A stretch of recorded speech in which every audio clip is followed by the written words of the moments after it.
Corey. It is Tuesday. It is. I'm so sorry. It's the first Tuesday of August. I cannot. Where has the time gone? It's fine. And they said the older you get, does this mean we're old because it's flying by? I'm rounding up to 40. I say I'm a 40. No, What are you're you trying to taking. do I here? decided I don't like you doing that anymore. I'm 37 Well, and I'm I'll 40. be 37 till the day I'm 38, and I'm gonna take it You're slow. a young whippersnapper, and I'll just tell you what's coming. If you don't know, Corey and I are twins. We're not identical, but most people can't tell us apart. And we come with information from the group on Facebook called the Sugar Cookie Marketing Group. It's 50,000 bakers, so it's a nice little segmentation of what the industry represents as a problem, question, solution today. Yes. Yes. It's great if you are just starting off. Getting in there, you're gonna get you're gonna get an answer for every single question you have. If you are down the pipeline a little bit and you're asking like, how can I connect my Shopify store to my Google business profile? Not so many answers, but we can definitely help you out. If you didn't know, our background is actually in marketing and our specialty is in local service-based businesses. But we did find that cookie decorating falls in there because most people only service locally, so they're not shipping all the time. I know I tried to ship for like just, to see if it would work. You can now ship in state in I Virginia. saw that. And I did not see many Virginia bakers jumping on that train. You should unpaid ship to me in West Virginia. So I know Oh, cross sailing's unpaid, but let's test what if I do breakage. three different packaging styles? Three different. I want the same set of cookies. So take a dozen, do three, and three, get a small thing, and then and we can just test. And I'll open it up and possibly eat for the test. I see that this is just a ploy No, to this get is cookies science. to your door. Science. We need to tell them the truth. It was so funny. Heather does like my cookies. We taught a cookie decorating class a couple weeks ago, and typically we eat the cookies after the class. It's a ceremonial ending of a cookie class. You did good when you get to eat the cookie after class, but there was one extra one, but we were going to go to lunch. So I said, don't eat that one. It's got to go. And because the icing was still wet, I was just going to toss it. And Heather's like, what if I package it weirdly and it makes its way home to me? I'll let you know. You know what I was eating on the porch yesterday? A floaty flamingo made of scotch. Yeah. Floaty flamingo. Yeah, I am team, and I know that there's two different camps for this. There's teams. I want the meringue powder. I hate the taste. I want it to dry down and like effervesce out. If it piped directly into my mouth, it would be the perfect. But she puts it on the cookie at the class. It's not crusted at all. That's my favorite. That is Heather's. She would take a wet cookie over a dry cookie any old day. No, I would take a double stacker. So Corey and I in the class during class, the class is out an hour long, hour and a half long. I'll be like, dibs. And like if she does a on top of, which I call dry on dry because it's double layer, double stuffed, double stuffed. Ruins lunch, but it's just my favorite thing. So yeah, if anybody wonders how we can talk about how to teach cookie classes, because we're teaching the exact same ones we sell. And Corey just said the two I'm working on for Christmas and Halloween will be the ones we teach. Yeah, because they're so stinking cute that I'm ready to unveil them myself. You can tell though. If I teach it, then I like it. If I don't teach it, I don't like it. Well, we teach all of your classes. We teach all of the class kids. Corey will look at her own selection of the classes she came up with and be like, I think I want to do this one. I think I want to do this one. I think I want to do that one. So who we are, we're the twins with the Sugar Cookie Marketing Group on Facebook. If you request to join and try to get you in on Mondays, you can find most of this information, if not all of it, on the sugarcookiemarketing.com website. Try to keep that updated multiple times a month. And what's coming is not coming. It's the Midsummer Membership Sale. It's now. And the Procreate Bootcamp is this week. So those are two things down the pipeline. Now, Corey's already sent me a Ladybug Love class. I haven't come up with a name yet. Cute as a bug in a rug. Bug in a rug class. I'm not obviously the punny twin. Heather, I have to limit the size of the title. It is a very, very cute class. There are 5 royal icing colors, but if you wanted to, you could make the inside of the daisies, two yellow transfers. Those are the only time yellow appears there. So if you wanted to make one less, just do two plops on a piece of parchment, let it dry, you're good to go. Great to know. I will turn those into transfers. And that's one thing I got to brag about us is this is all really done in-house. In the world of AI regurgitation, which it has its place, and I do like the streamlining of it. Sometimes the human element, the baker who's cursing, this cutter is too thin, and her twin who's cursing, she's so picky. Yeah. With our Yes. powers combined, you kind of get something that's been vetted. AI, great, but it kind of doesn't, it doesn't have the brain of the baker. It doesn't know that a piping bag is the size of a turnip in your hand, and it will put the colors too close together where the class is going to be 5 hours long because you're waiting for everything to crust. That's the one thing I like the human element of because it does not know that thing. Can you hear Bean with the trash right now? Cannot Instead of buying cat toys, you know what I've been doing? buying trash bags. Yeah, specifically Amazon. Anything that comes in an Amazon box, the box I cut out windows and holes so they can run into. There And you go. that stuffing, I Yes. just and they just it's the best toy because every time I throw it in the air, it falls in a different way and it's Let me give you this intentional. tip. Not that I don't, my cats have since crossed the Rainbow Bridge. I'm just down to one dog who's a super senior as far as age goes.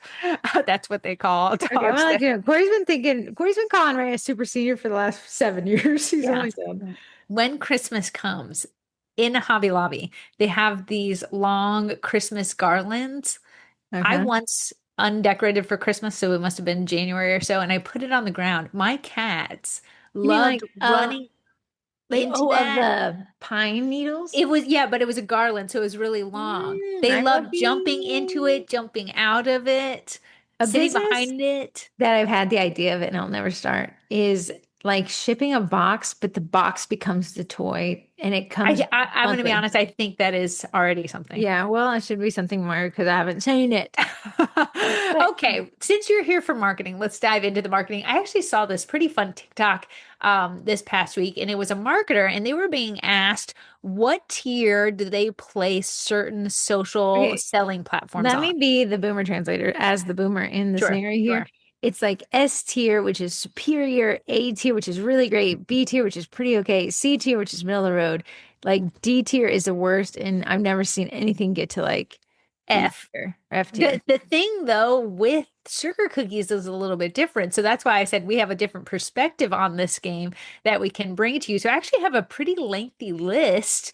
And I want to not only ask Heather where she'd put them on the tier, but to explain why and her thoughts behind it. So we get a little idea into the marketing mindset of a online marketer lady person. Now, just to extrapolate, if you guys want an additional tip here, this S tier is what's called the trend's called S tier ratings or whatever. You could do this and do it in terms of like you could get your husband or spouse to interview you and you rank your favorite themes. And then you could use that with Yes. your own reel. So That I'd be sat, as the kids say, for that one. and that would kind of say, like, you could do it, themes you wish people would order. That would direct people to making those orders for those wish list items or themes Yeah. you decorated in the past. Like, and somebody would just be like Ghostbusters, and you'd be like, oh, F tier. You know, I hated doing it. Or they say, you know, Hello Kitty, A tier is so great with the color, like something like that, right? Yeah, It's something like that. So they very can on actually see the trend. passion behind. I should do that. Like most people don't actually come to me for wedding sets. I'm the birthday cookie lady, which I like birthday cookies. So if I wanted to get more wedding sets, I could do a video, what Heather's saying, and bring attention more to that. I don't want it because I don't like the florals and the delicate lettering and the gold and stuff. Give me a Noted. birthday. Give me a bright color birthday. Okay, so let's dive in. I have my list here and I'm going to write as we go what Heather rates them as. Again, S means superior. So we have A through F, just like normal grade school. No E though, which Heather I saw more of still. the A's. I saw more of the F. I I know there's no liked E. it. I got a lot of book recommendations from this approach. Okay. I like it. And then S is just peak performance, but Heather's going to give us an idea why she will call these each and every one. So, Yeah. first off is LinkedIn. That is going to be my C tier I for like two it. reasons. It is it is an afterthought app for most bakers. Hmm. which means it's low competition. That would Sure. bring it up. Yeah. However, the app itself is designed for business people. You have a business page. I don't think the algorithm favors pages there very much. But I would use my personal LinkedIn profile, which I know you do, Corey. You're big into this approach, so it might be Yes. like B tier for you. But for C tier for most bakers, because you have to kind of be active on LinkedIn for it to work, you create your connections. So these are your connections. You want to Hmm. connect with somebody. That's what it's called, friending over there. And then you would use that to create, you still got to create that direct connection, which I believe involves still in person, face to face. So going to that networking event. I know a lot of your network are people you've met in person through past Sure. jobs. That's that's my one caveat is to make LinkedIn work for you. You could go and friend, quote unquote, connect with anybody with a pulse. That's Mhm. defeating the purpose. We want connections that know us because those are the ones that we can actually convert. So yeah, you're right. I've met a But lot of people. Corey spent years and years in networking through a job she had. So she connected with a lot of people that now she can say, here's cookies. And I see you, Corey will post updates all the time. She's probably my most active connection all the time. And she'll go and comment with other people. And then she'll secure more of those, what are not commercial, what I'm saying, corporate Corporate. orders. Yeah. And if you're like, well, I got this Eddie, I really would like him to pay him for himself, I would go to a networking event. BNIs you can go to two for free, or you pay the $20 entrance fee. You don't have to join. Yeah. You get everyone's business card. If not, they'll go through the entire room and you can write down, you go and connect with them, say, hey, I met you at this event. You can go connect with them on LinkedIn.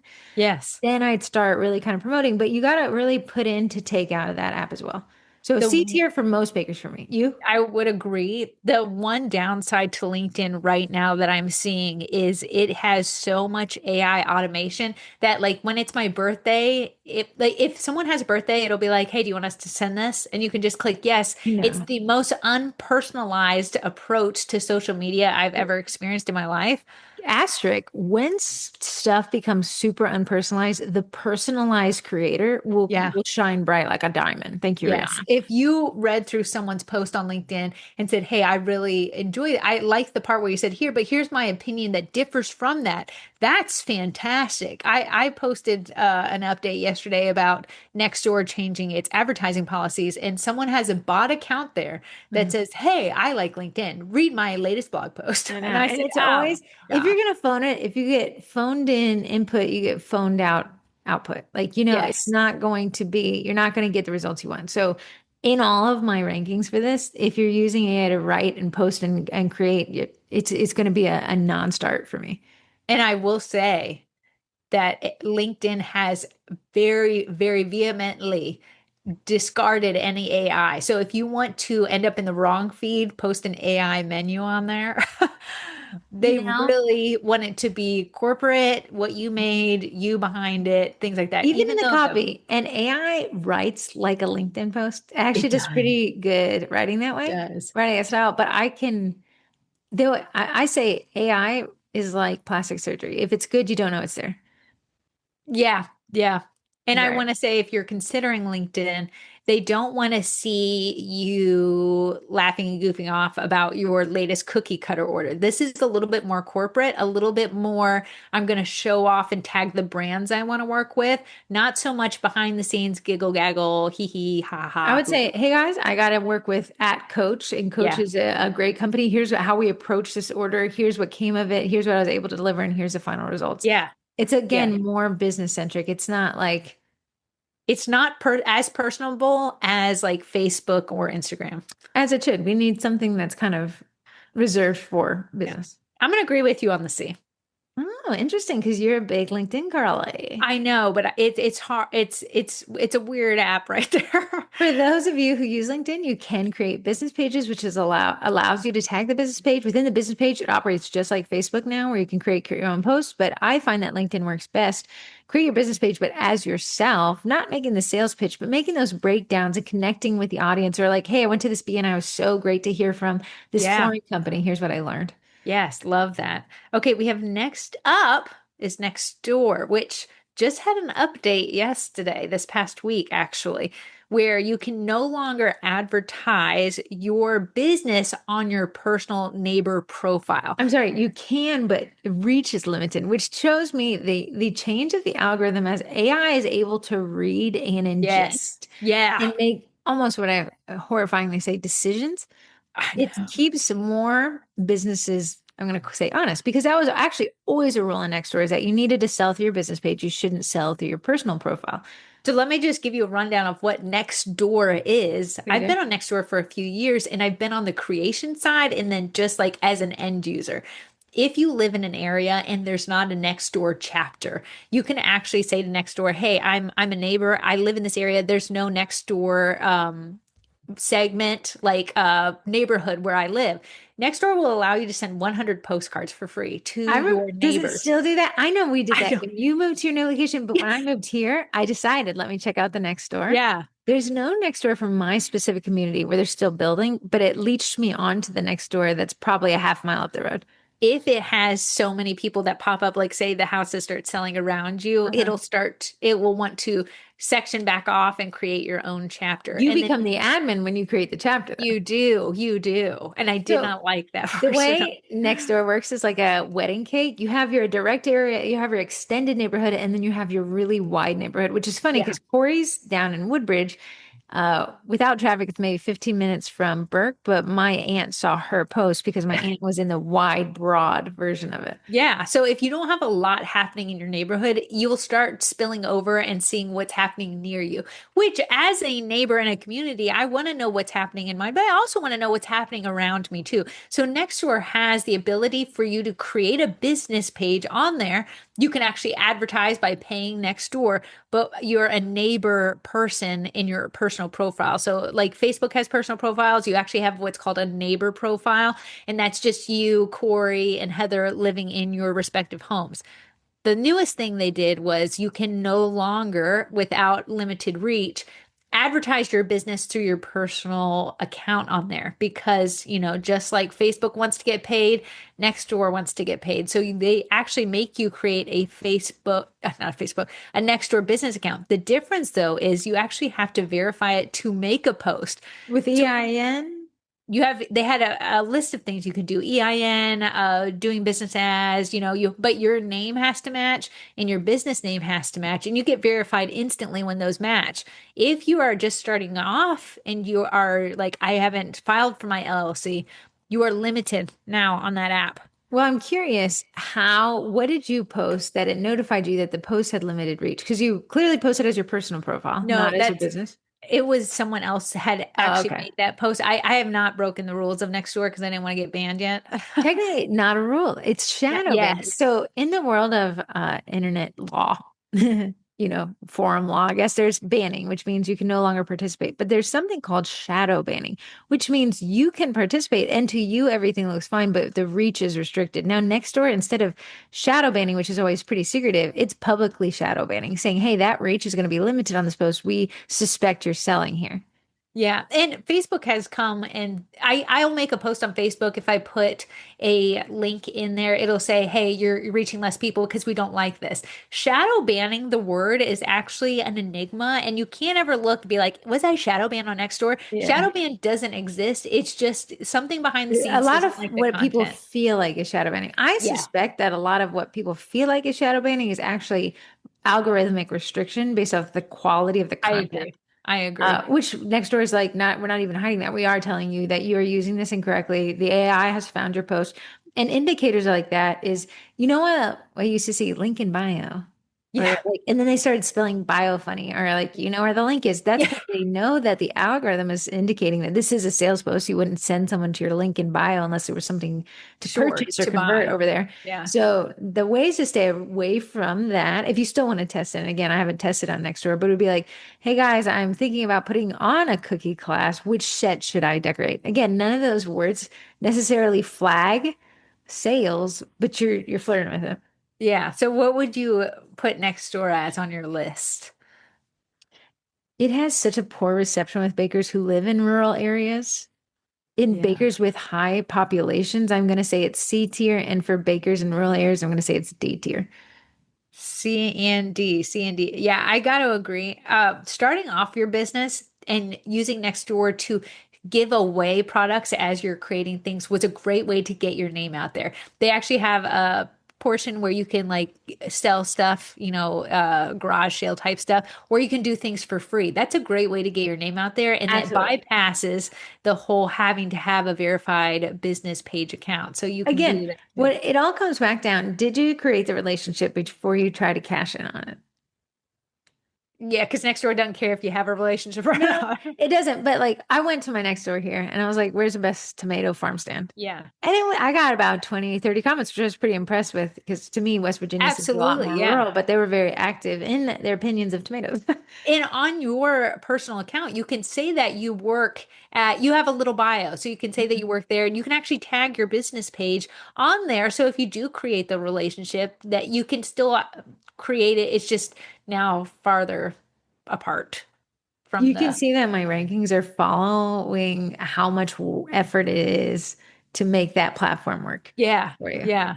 But again, if you guys are high population areas where you say, hey, Facebook Marketplace or Facebook group seems really saturated, you have a next door that's probably really active that you can put the time and effort into to grow kind of a external referral base. Because I guarantee you next door is not as saturated as Facebook is.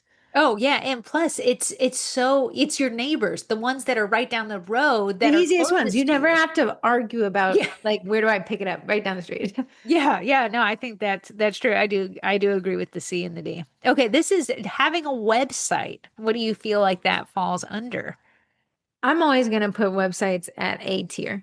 I'm so sorry, S tier. I'm going to say you don't own anything on the internet, but the closest ownership you have is a website. Mhm. And some of you guys are getting by just fine without one. But I think you'd find that would get by even better with one. I don't know. Facebook these days is putting weird stuff in my feed. Anything that's trending, it's like this post so it was this car show and it was in nowhere near I could ever drive to. And the guy was throwing in the towel. He didn't get enough signups. He's been doing Yeah. this for years. The market's changed. You didn't see this post, did you? No, but I just know how it ended up in your feed. Yeah. And he was like, and he says in his just rant, don't tell me it's about marketing. Immediately click to his Facebook page. There's no website. The information is at gmail.com. There's Yeah. no event made. All of that could have lived on a website. And I find myself going to websites often to find the collection of information. I find it perplexing that businesses think communication exists in a feed where the feed is restricted by an algorithm. I know. Just to know that you are a subservient to an algorithm is Mhm. hard. Granted, your website does face the Google algorithms and as far as ranking, but what your website can do is bypass the noise, bypass the clutter where someone finds you and they're like, wow, I feel really confident. But to the other instance of that, if you just make a website and forget about it and it becomes out of date. So Yeah, things it's going to say, work in the antitrust factor. yes, There's a yeah. positive trust factor where the information on the website's very updated, and that's a conversion factor. And then there's the out of date factor, which is actually a trust erosion, where you're like, well, this is out of date, so I don't trust this. So again, it's on you, but it is S tier in that you own it, you can update it. It allows you to be the central hub for all social media. It Yeah. is the number one conversion point, because how do you convert on Facebook? Well, you need a shop. Do you qualify for shops? How do you go on Instagram? A link in bio, but then you got to go to this and that and the other. But the website is the center point where you can collect emails, you can make sales, you can output information, you can give people updates. It is something you're missing out on if you don't have it. I'll be as brave as to make that definitive. I do agree. Am I tech savvy? No. Would I say that if Heather died tomorrow and I needed someone to update my website, I would hire someone? AI said, right here, girl. Absolutely. The thing with a website, it can sell your class tickets. It can you can highlight your pop-ups. It's around town content for your blog. It's about you content. It shows your latest designs. It E-commerce is, websites create logs of orders. So that car show guy was like, I know I yeah. need to process refunds. You'll have to message me. I don't remember who's paid what. See, and that looks unprofessional. Yes. But if you are trying to get these bigger orders, maybe brand partnerships that you're looking for, you want to know that when someone comes to your website, they're most likely going to buy from you because they feel so confident in you. That is what my website is my 24/7 salesman. He Mhm. is my 24/7 salesperson. It is the ability to capture. This is a buzzword. It's called user intent, right? So if I'm on Facebook and something, I've gotten this ad for this cat Christmas tree. Heather Campbell Bookstore is putting pressure on me to buy it. I'm tempted. That wasn't an intent. I had no intent to buy a cat shelf Christmas tree, right? So Sure. they had this ad, this company has to create within me a want I did not have. Yeah. And then from that one, it needs to create a need, which is doing through scarcity. Well, we always sell out of these. Sold out five Yeah. times, right? If I wanted a cat Christmas tree and I hadn't seen that ad, I'd go to Google and I'd say cat Christmas tree. And I would get somebody with the intent to spend money. If you're Googling that series of words, your intent is to expenditure cash into Sure. somebody else's Yeah. pocket. Oh, you're the closest to I'm the opening your closest wallet. buying, which means I'm the cheapest to convert. The need and the want are already there. I just need the push of availability, right? Yeah. You cannot create that by showing up organically in the feed of somebody who didn't know you existed. That would No. take those 15 to 20 touch points or 8 Yeah. to 15, whatever article you want to read. Well, you got to see once you scroll through a feed, if you accidentally touch the wrong button, your feed updates and whatever was there is no longer accident. You Absolutely. don't know where it went. Yeah, I know. Look at this. In terms of these two intents, this is kind of this is user, this is called search query, which means the keywords I type into Google. You tell me what the intent is. Best meringue powder, sugar cookies near me. Which one of these two people is about to buy cookies from me? Cookies near me. What is the meringue powder person about to do? They're a baker and they're getting ready to make it themselves. And they don't care. So the person, the meringue powder company needs to target the user that says best meringue powder because the baker should never target the person saying Googling best meringue powder. They are not Yes. intended to sell. They're intended to make a purchase of meringue powder to bake Yeah. themselves. So you can kind of see, and the only real way, nobody's using Facebook search for that kind of stuff. We're No. still finding ourselves back in Google or these, search engines. So that to capture that website, you got to have it. It's a central hub. Everything connects to it. It's actually a ranking signal, anyways, if you want to show up in maps. Yeah. I know that my Google Analytics comes to me monthly. I like to open it up to see where I'm failing and where I'm not. The number one search query for the month of June, I mean, was cookies near me. So that tells you that. And sugar cookie classes, when people are searching those, they're searching because they want to take a class. Yes. Yeah. Yeah. No, highly, highly, I agree. S tier website. S tier, bar none. If you took one thing away from this, get your website. Get your website. Unless you're my competitor, then keep doing Then what you don't. Please go to LinkedIn, Yeah, you don't please. even need a website at that point. Okay, the next one, Facebook business page. Uh, I'm gonna go back to A tier on this one. It's Okay. part of the equation. It's a must have. It's one of the biggest lead sources, not the number one lead source. It's actually the second lead source I've seen from other bakers reporting it. It is allows you if I say if a website's an announcement, the Facebook page is the beginning of a conversation. It's a billboard, It's a honestly. billboard, right? It's an ever revolving billboard that, the expiration of if I posted something on Facebook this week, by next week I would not get any engagement on it. No, That would no. have run its course. So it would have been Yeah, buried. The algorithm would have no longer favored it. So what I'm going to say for a Facebook page, a necessity for most cottage bakers, if not all. I know you got the cottage baker that's like, well, I don't like Facebook. Well, then you don't like making sales over there. You are leaving money on the table. There is no way around that. You guys are allowed to choose to opt out of these, but please sure. understand with every action, there's an equal and opposite reaction. I don't want to be on Facebook. You don't get Facebook leads. I will say the Facebook business page dashboard has become elite. If you've never looked into the dashboard part, the dashboard up there is your incentive to create the Facebook page. It is telling you what your work, what you posted, how you posted it, what it did in the feeds of people around you. Did they respond well to it? Great. Did they save it a lot? Was it shared a lot? Did you get a lot of comments? It actually tells you about the people who interact with your content, which is fantastic because no longer is it you collect people on your Facebook page and they see everything you make. That is a thing of the past. Now it is more algorithmic based. Did your hook perform well? Did your photo stop the scroll? Did your caption cause comments? And you can say like, "Oh, my post does really well with women between 29 and 45 that have two kids and here's their interest and here's when they're on social media the most." And you can kind of get a broad capture of Understanding of who it is. yes. Yeah. So on Google search, and I know that these big companies are constantly selling our data. And yes, they're painting a picture of exactly who we are, and it is affecting things. But Yeah.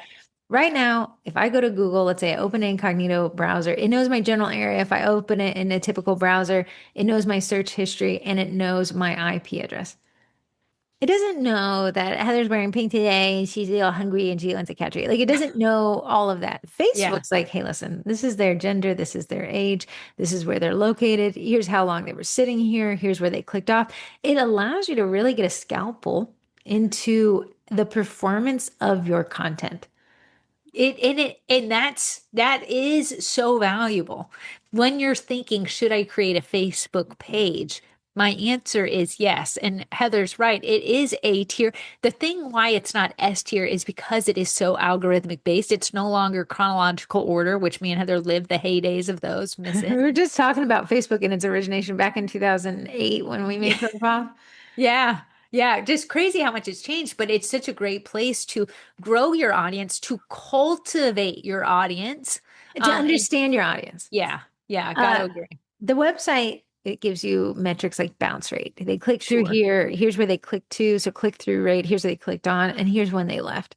Okay, you can say, here's what I'm going to optimize about my website. But when I get Facebook metrics, and Corey and I were comparing phones the other day, I'm Android, she's Apple, iPhone. And I was like, look at this new metric on my Facebook business dashboard, and it was called hook and hold rate. So, hook, how many people watched for the first 3 seconds, and hold, how many people stayed till the end. Yeah. And we were comparing off of the videos we've been posting because it's video based, hook and hold, which video performed well. And then we were trying to understand why. And it turns out for the hook and hold rate, those decorating videos, specifically, Corey was using a corn starch powder duster. Yeah. That did really well because it was a unique tool that not a lot of people understood. But in my video about printing sugar cookie cutters at home, while the reach was lower because it was very specified to bakers specifically, I was really proud of my hook and hold rate. Oh, they were lower than Coors because I was like, this is mid funnel, mid tier. Yeah, yeah, and it wasn't that Heather failed. She got enough because hers didn't perform. It was different, It and we've performed all talked right. about it. My We've performance talked. I know fine. there's podcasts endlessly about the sales funnel. There's hitting it at different aspects. Someone down the sales funnel, you're going to have lower numbers. You're attracting a fewer amount of people, but that's okay because you're working them down the funnel. Little duster pouch like this is people are like, what is that? You may not even have an oven. You just Some of want. the highest performing videos that we've ever posted to Sugar Cookie Marketing's social profiles is always an extremely weird tool. And it was screen printing or whatever you call it. It was the dragging of the icing through Yes. the stencil. And it was that cornstarch one. And it's a lot of people who are like, I'm not even bakers, but I didn't know this existed. Yeah. That is great for reach. It's not great in terms of conversion because a person who's like, well, I'll never bake a day in my life, but that's interesting. Thank you for the view. You will not convert into a paid order. Yeah. If you did not have a Facebook page, you would not get all those analytics. And those analytics, if you utilize them, is going to help you become a better marketer because you're going to see what works and what doesn't. Mhm. So I agree. A tier. Instagram. What do you think? I'm going to say, for my personal experience, it's Yeah. B tier. I do not think it competes. However, for the baker just gnashing their teeth right now, I understand that for some bakers, it has become their primary lead source, and I love that for them. Instagram, in an effort to keep up with TikTok, has a more broad-based reach algorithm, right? It's yes. Yeah. And a lot of us are miscategorized. I saw that big this week. TikTok's been putting a lot of pressure on being categorized correctly.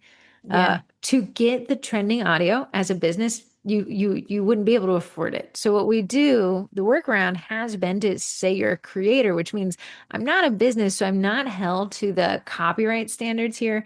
I'm a creator. Like I still need a little bit of business, but I'm just making cool stuff. Those people are safe to use trending audio, but businesses that pull a profit from the content should not be using trending audio. For that reason, if every baker recategorized correctly, I think that that would shift their experience on the app. So what Heather's saying is when you go to find, let's say you do a reel that is 91 seconds long.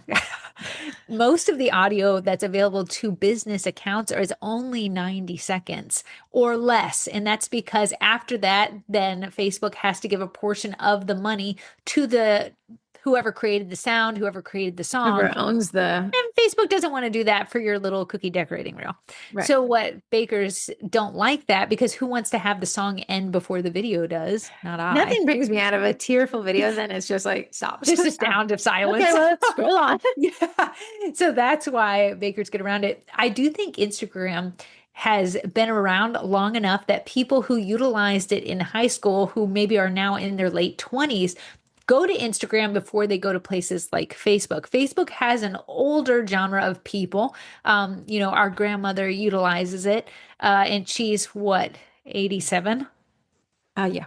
She does not utilize Instagram. I saw that she Did had you an know account she there. kind of does? She looks, she does not like. Yeah, she does. So if you were saying my target audience is people with younger children, moms with younger children who like birthday sets, I could see Instagram being great. I utilize Instagram and I've gotten sales off Instagram. A lot of people vet me by my Instagram.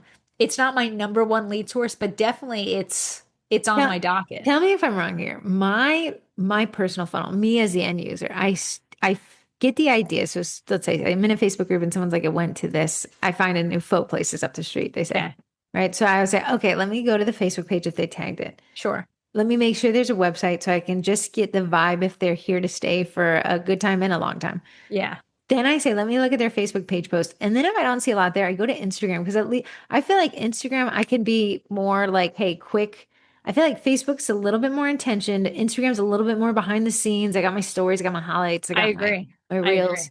Yeah. And that's kind of the ecosystem. What I rarely, never, probably ever do is go find them on TikTok.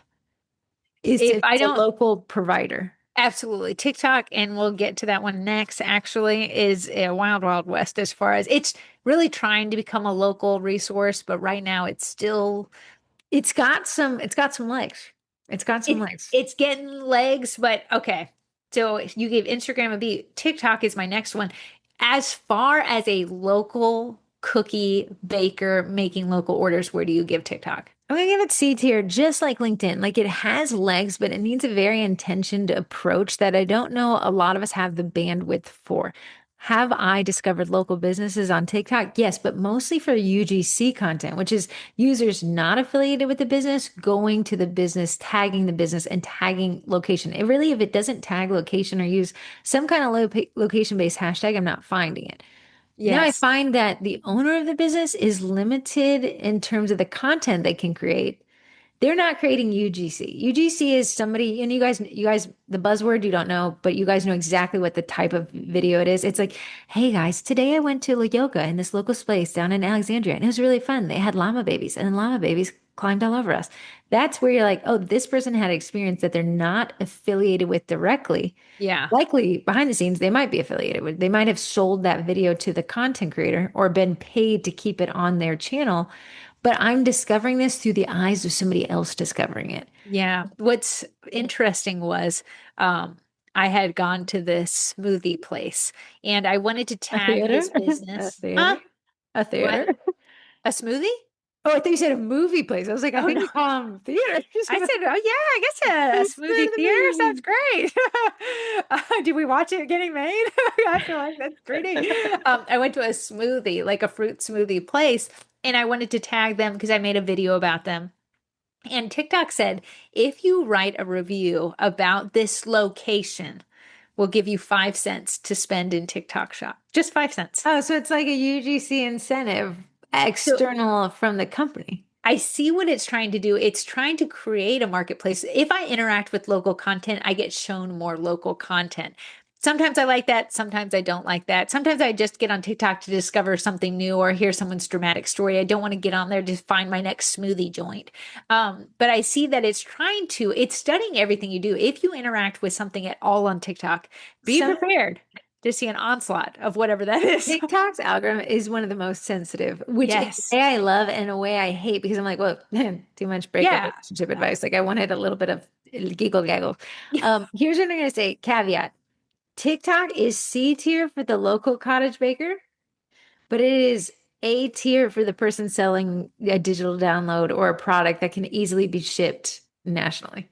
Yeah, because you're absolutely able to reach so many more people that just have the interest in baking. So let's say, Mixing Bowl Cookie Company, if you're near Woodbridge, I can make you an order. Okay, that doesn't pertain to a lot of people. But if I'm like, hey, I'm Mixing Bowl Cookie Company, and here is the brand of meringue powder that I swear by, and you can get a discount code XYZ, that pertains to so many more people. And TikTok is so much user interest based, Uh-huh. not location based. Yeah, so like anybody who sponsors this podcast, if I were them, I would be on TikTok every day, eat, breathe, sleep Yeah, it. absolutely. Because Yeah, I would say that would be your main yeah, if this one. podcast appeals as a sponsorship for you, then TikTok should also appeal as a primary A to maybe even S tier marketing channel.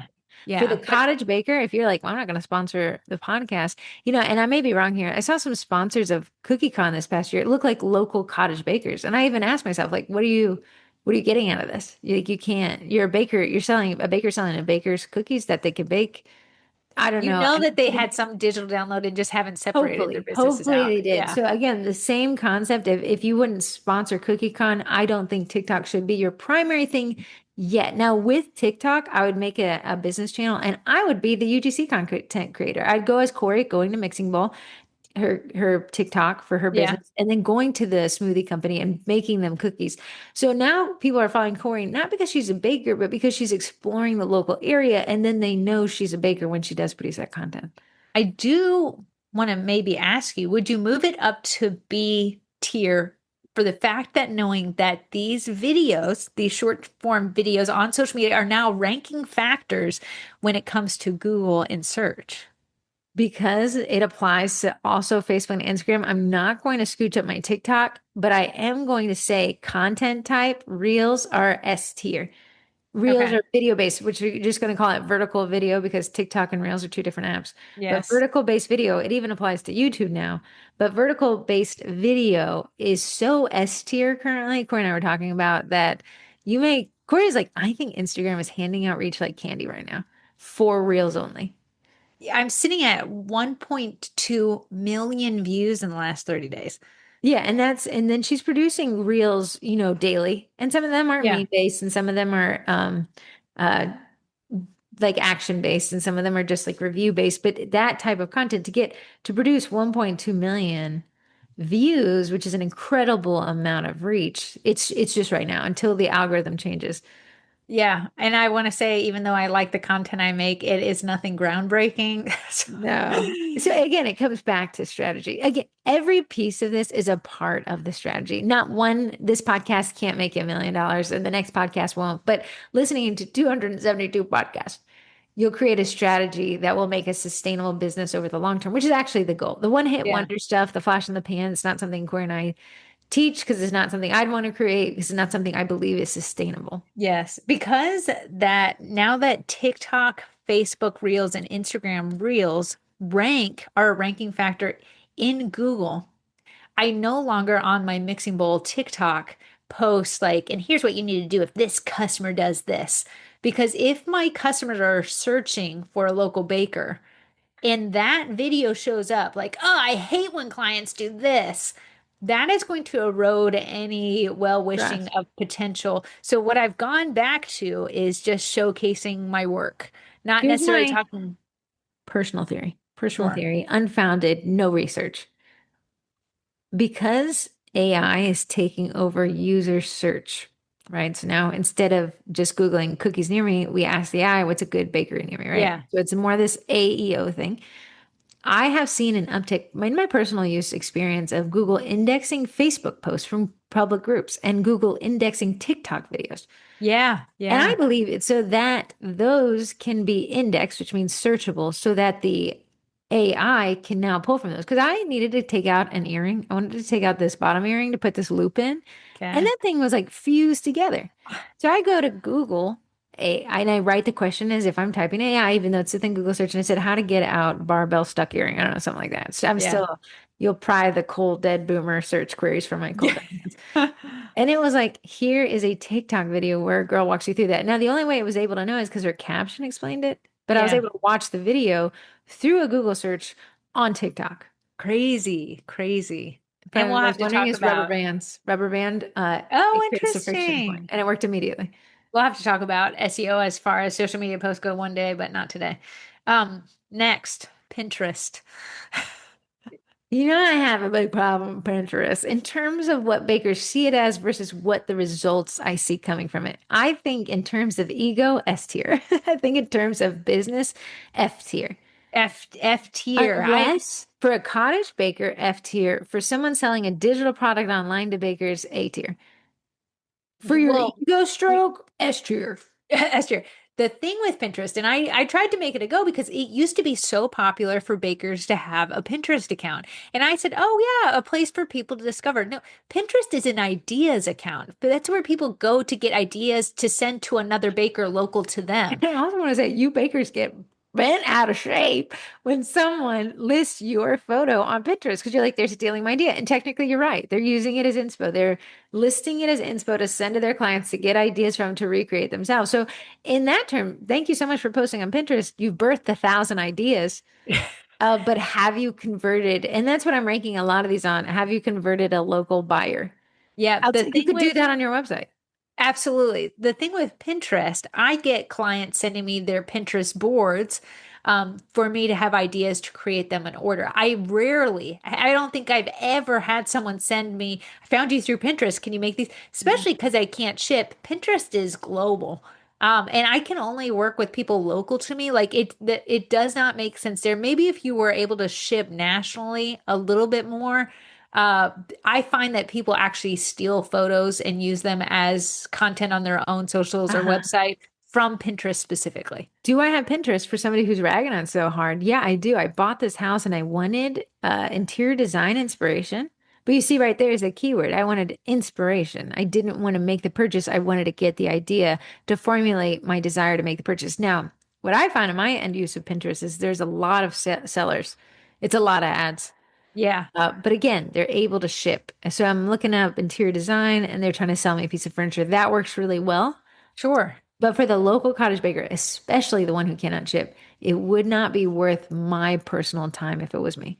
Yeah, the time, the energy, I have not seen, and then I've abandoned my Pinterest thing because I didn't see the benefits to Now, if you're it. selling your icing recipe, I'd be on Yes. Pinterest. But there you have a different target demographic, which means you have a different strategy. So I always say, like, watch where you're getting the information from, getting your information from. That's not to say that somebody who doesn't have the same selling intent of you can't provide you great information. They may have a user base that is selling like you and they're able to extrapolate, kind of like the cookie colleges. Yeah. But if the user is like, hey, I'm going to tell you how to make money online selling icing recipes, and then you're taking that and saying, I'm going to try to sell locally, well, you guys have two different targets there, and they're not Yeah, going to translate well to each other. they will not. Next, Google Business Profile. Just you can even hear it in the name. For those who are wondering, this is your listing in Google Maps, but it's also your listing in search. Yeah. It's how the AI can pull from a local base listing. It's essentially signaling to search engines, I'm hyper local. And you're If also you signaling, I'm service based. Yeah, if you've ever wondered where people say, "Oh, how can I get more Google reviews?" This is the place that those land. This is going to be S tier for me, just for the fact that it encompasses everything a cottage baker would need to make local in-person sales. So we have the listing and maps already, yes. We have the Google reviews, which is what do you call it? When you look at something and it makes you feel like you want to buy from it because you Uh, saw the good reviews. There's a feel buzzword good, for it. We're going to call it the feel feel good metric, but feel there's a good buzzword metric. I'm missing on this one. We have the ability to respond to reviews, which is a conversation, right? Yeah, We have the ability now, you can go and connect your social media profiles. Before you'd have to kind of signal it. Now you can actually connect them. We have hours, we got services, we've got website links, and now, and you've posted a million of these. It has a teeny tiny social media kind of feed. it does. It's called a post. So similar you find Facebook. The post you can either do a discount, an update, or an event. So An you can event. run Again, those. you may be saying like nobody's seeing these. Really, we don't care. We want the AI to see that. And it Yeah. can see it in an instant when someone's like, hey, I'm looking for sugar cookie decorating classes near me. And Corey Mixing Bowl posted that she's teaching this class in McLean and she posted it to her Google business profile. And Gemini is the AI of choice that this person's using. Again, we're trying to create that web to catch everybody. So that's going to be S tier for me. I think it is the most local based listing you can make. Yeah. Bookstore is pretty close, but it's just not as well adapted to. The Adopted. thing is, with all these, like you have people who use Instagram, but they only look at the feed. People who use Instagram, but they only surf the stories. This is what this list is doing. We're trying to catch someone at their most comfortable spot where they like to shop. If you like to shop through the Maps pack, that's where we want to catch you I'm a with your big Google maps business. girly. I'm a big Me too. search in maps, you Me know? too. Me Uh-huh. too. I They don't know if have it's just, added some new features in Maps, specifically on mobile, where I can save listings and I can break them down by emoji. When I get into my car, like I saved every farm stand that was yeah. recommended in my tomato post, and I saved them under the tomato emoji. Now, when I get into my car and it connects to my maps, my car displays all these little tomato emojis on my drive to say, hey, you're pretty close to this farm stand if you want to go. Yeah. So I honestly, that's, if I could attribute where I get my corporate orders from, it would be there in my Right. website. And I'd say we said LinkedIn was C tier, and I agree that Google Business Profile is S tier, and the other things can play a supporting role. I wouldn't focus on what I just recommended as a C tier if my S tiers aren't dialed in. Yeah, yeah, definitely do the S tiers first and then work your way down. Okay, next is the Facebook group. You have no ownership over it though. Facebook group is the number one lead gen source cited by bakers for 6 years running. So what are you gonna S or A? S or A I'm for gonna you don't own it. say A tier. Okay. Because I'm not the owner of it, there's pretty strict rules around it, but because it's such a high lead gen factor, the thing is in the hands of the right baker, it can be a tool.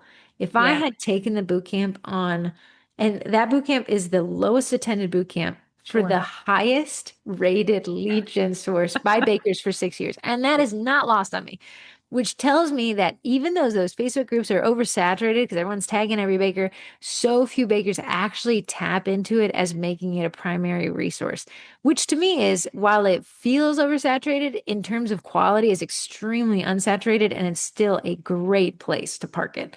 To I create that relationship, but that temptation to pitch, pitch, pitch, and then add value, it's just on the tip of the tongue. And that's the only reason why it's not S tier, is because bakers do not know how to cultivate that tool into be the absolute business boom resource it could be. I know I want to tell people the easiest thing to do is start a group. The hardest thing to do is get it going. And I So wanted, I'm going to grab a Diet Coke, but I want you to tell yeah, him, Corey and I, she's planning to move the next 8 months, right? yeah, She was like, I can't withstand running the group again. Like, I'll get rid of this group and I probably will become a very high valued member, but not yeah. the admin. So I know we've talked about it at length. There's 4,000 people in the group that I created, which is fantastic. Those people know me inside and out. I post every day in that group. Am I posting sales? No, I actually follow the sales rule and I only post on Saturdays. But they know me. They know my husband's a cop. They know I have a teenage son. He got in a car accident last week. He's fine.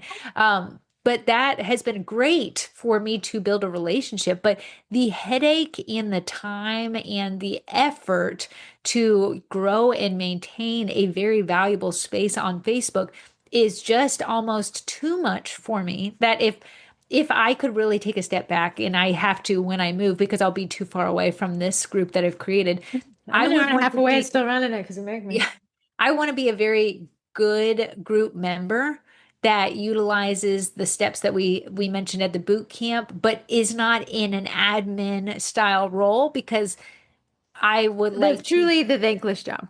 It's the thankless job. It's a lot of time and energy. People only reach out to you when they're upset. But Nobody thanks you when they're happy.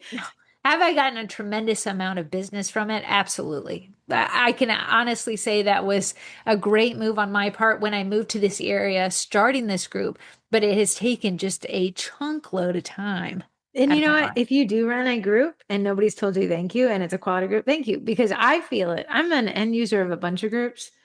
And I'm like, I can tell when somebody's behind the scenes making this thing run like a well-oiled machine. And I'm like, thanks so much. That makes it Yeah. so, like, I hate it when I go to a group and I'm like, somebody's going to be a bully. but I need to ask the question. That's what's funny is with the onslaught of AI, there's this one lady. She's like a group starter connoisseur.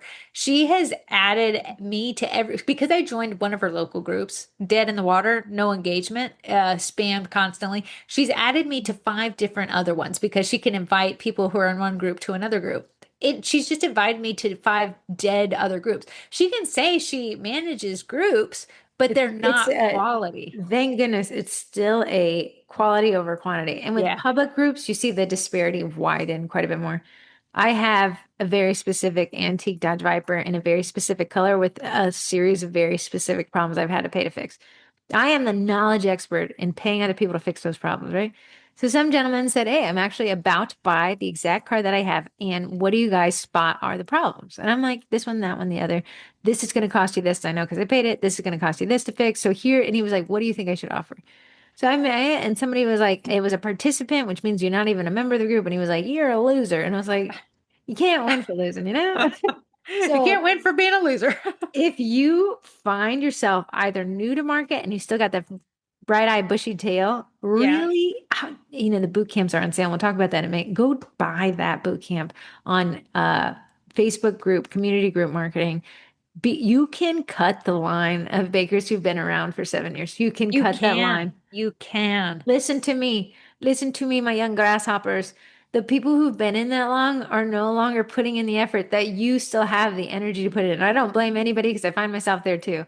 But you can find legs in a Facebook group that's well established that prefers a single baker. You can do it.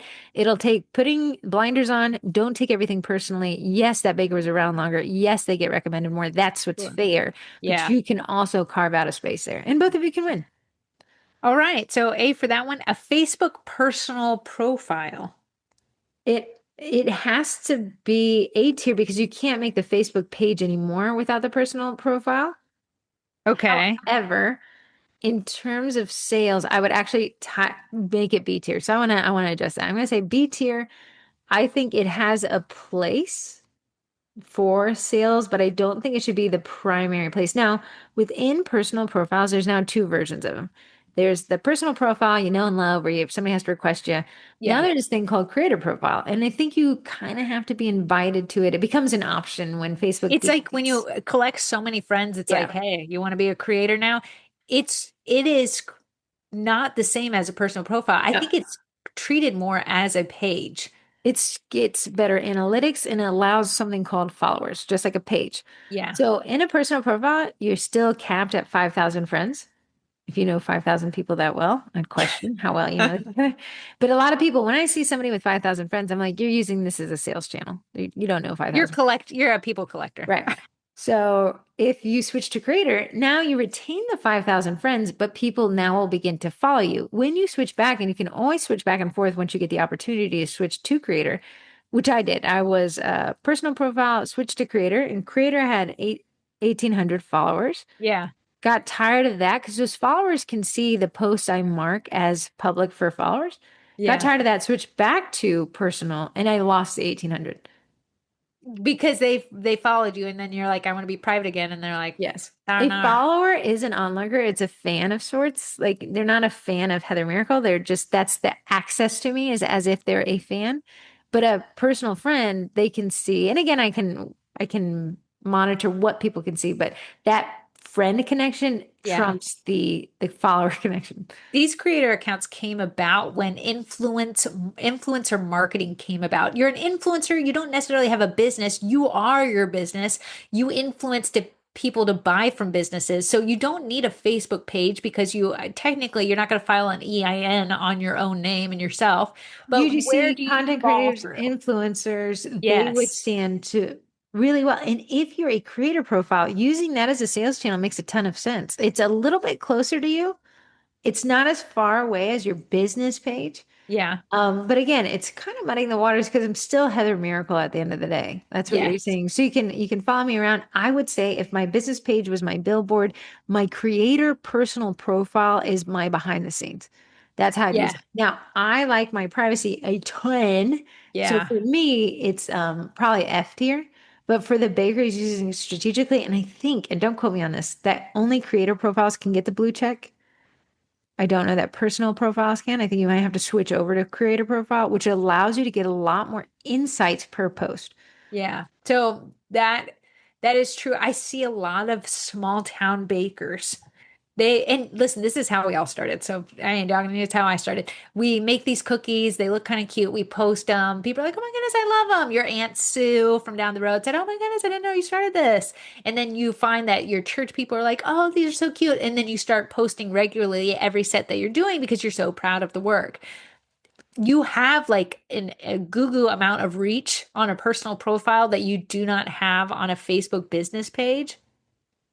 So I see a lot of bakers are like, I don't want to switch over because then I have to have like strategy behind my post. Whereas like now if I post, like my granny is like singing my praises in the comment It section. has a place, man. It has a place. I don't think it has a longevity place. It's a startup place. As a new baker, S tier.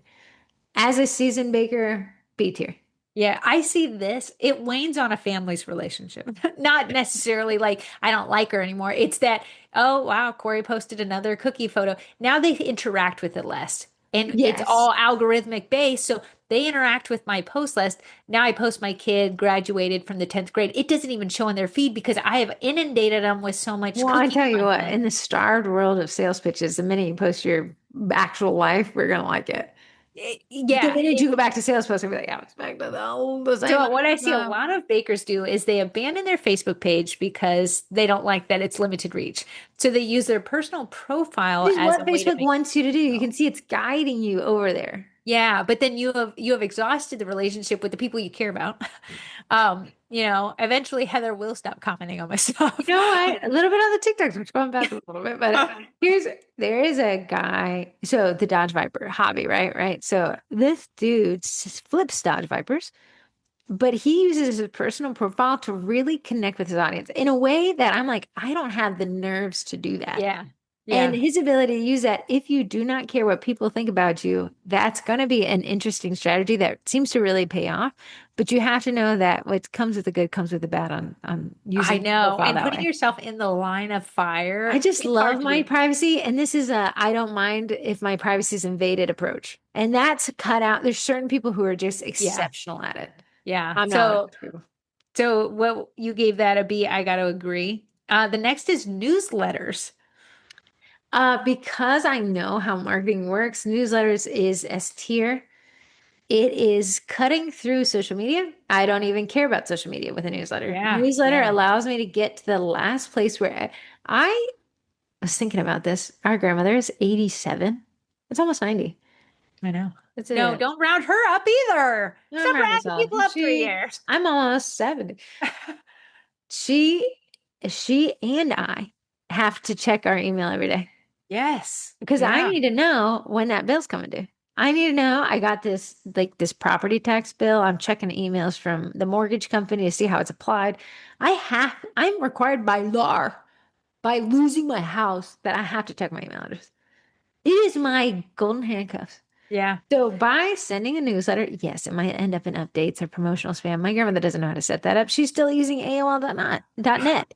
Like I know how to set it up, but most users I can see in my family, most users are not setting up tabs. There's no Yes. promotional tab. As long as you're staying within the parameters of what is not spam, you're gonna get my grandmother. You're gonna get her. But and so what's Heather saying like this is okay, it's not algorithmic based. It It is is, somewhat when you have the tab split. yes, a little But bit in that, but it's still chronological, meaning that when it comes in, it fits in a Chrono, spot. And it's the last bastion of it's chronological. And I and you even know what? Google tried to. It's called yes. Inbox Zero. Inbox. It was called Inbox. Google Inbox. So Gmail created Google Inbox. I was one of the first adopters of it. Okay. And it stopped chronological and did intent. And we all hated it. And they Yeah. discontinued it, went to the Google graveyard. Newsletters are the ability to communicate with somebody without what I'm calling these days the noise. Yes. Yeah. So I'm not checking my mortgage company's Facebook page ever. I don't care what you're doing, but I will check every email you send. I I will need to know. tell you. having Facebook as an app on your phone makes it easy to get a post up. So if it's easy for me to get a post up, it's easy for my competition who are also bakers to get a post up. A newsletter is like we need a bigger screen. We're opening our laptops. We're, Dude, logging into our. I'm a big screen email girl. You're So not the going. first thing that gets chopped when a baker gets busy is things like the newsletter, which leaves it wide open for you to step on in and utilize someone's chronological inbox That they to have get to some check sales. every day. Yes. I Yeah, I'm in have there all the time. I have an inbox for my home. I read that on Reddit. It's a cool little systematic hack is create an email address for your home and then Yeah. the pest control company, the mortgage company, the HOA, they all email to there. That way I can cut through all the spam. But I'm in these inboxes, all of them. I have one for sugar cookie classes. I have one for just who I am as a person. I have one to An kind of, email address is like a cell phone number. We are not yes. getting a new one every day. That We're thing, we're the one I we're made that has my birth year in it, Mine still has unfortunately. my ex-husband's name in there, and I'll be dead before I let it go. You know, I like to call Corey by her email address to just keep her humble. Yeah, Just be like, I I have know to where you started. what I have to pee so bad. But my next one I want you to talk about is you can either choose text, which is SMS, or Yelp because you were I'm going a to add Yelper. one while using the restroom because I want you to come Okay. back for these two because I don't have opinions, but I'm going to talk to while you go. So skedat. Okay, Skid. Facebook Marketplace. She didn't add her 2 cents. Facebook Marketplace, again within the ecosystem of Facebook, is an interesting one. For the average baker, I'm going to put it as F tier. It is not the place for most of us to get our leads. This thing, though, in the past 1 month, Facebook has spun off Facebook groups as an individual app called Forums, which is so funny because Facebook groups killed forums. I'm big into cars. Cars have always had forums. I would purchase some vehicle, I would join the forum immediately. I would start understanding more about the car, and that's where all the knowledge base was. Well, forums, those forums that I was joined over the past like 20 years, they're like they've archived to read only and they've moved us to Facebook groups because that's where the conversation's happening. Genius for Facebook to kill off forums, then spin off groups into an app called Forums. It's not lost on me. Then Facebook this past week announced a standalone app for Marketplace because what they're finding is that Well, can I make a correction to that? please stay. It's not an app for Marketplace. It's just for the seller portion of Marketplace. You still Ah, access if you want to buy stuff on Marketplace, you can only access that on Facebook right now. If you are a seller, you'll want the sellers app and it helps you create listings, track your listings, have your crystal conversation. ball. Crystal ball. I believe they spin off Marketplace just A like they thousand did percent, Forums. 1,000%. Do you want to know what I was looking up on Marketplace last night? What? What do you think? Cat tree. No. Uh, Marketplace uh, are used. yeah, I don't know. Piano. A pianto? Yeah, in Harper's Ferry, there's one for free, but I was like, I gotta think about that free is nothing. It The was free, just we too. like a little pay to play. Yeah, I mean, you need a little bit of value out of it. So what Uh, did you list Marketplace as? a Facebook Marketplace for most bakers is F tier, but for the baker that works that way, I'm gonna say it's oddly B tier. I'm gonna say I tried Marketplace years ago and it was the wild, wild west. I've done it this year. I've actually made a few sales from it. Are you A gonna make? tremendous amount of tire kickers, but also many How do you sales. rank it? I'm gonna give it a B. B tier. So both Corey and I agree that F tier initially, B tier if you make it work. Make it work. Yeah. What is that? Project Runaway? Project One Way. Okay, we have word of mouth is the next one. That is S tier. Yeah. Word of mouth is the cheapest lead you can ever generate, ever in the history of all time. It will never not be that. Why? Because you've already spent the acquisition cost. You've already cultivated. You've already converted. They already know how it works. They liked it enough that they told somebody else. Yeah. And that, listen, I'm so sorry. if Word of mouth, I'm talking like that. Repeat customers is the number one. Word of mouth is right there. So repeat customers, S tier. Word of word of mouth, mouth, S S tier, tier point as B. well. Like, yeah, yeah. Yeah. Uh, I love a repeat customer. I will roll out the red carpet for a new customer, but boy, you will get extra from me as a repeat customer. I don't have to wow you anymore. You were wowed. Now I just have to keep my wow wowing. Yes. What I see a lot of bakers do is they get comfortable with repeat orders, and then, customer They service type take them for slip. granted. Yeah, yes. And It's as you easy to would, because do. you're like, it's like the, that bestie you already had. Like, okay, you meet somebody for the first time, you're like, hello, konnichiwa. I love to, I'm a great person. I'll be fun to be around. Yes. Then you have Yeah. this friend who's like a commonplace friend. They're like, yeah, yeah, just grab something from the fridge. It's Yeah. okay. I got Yes. nothing. Go to Walmart, grab some on your way.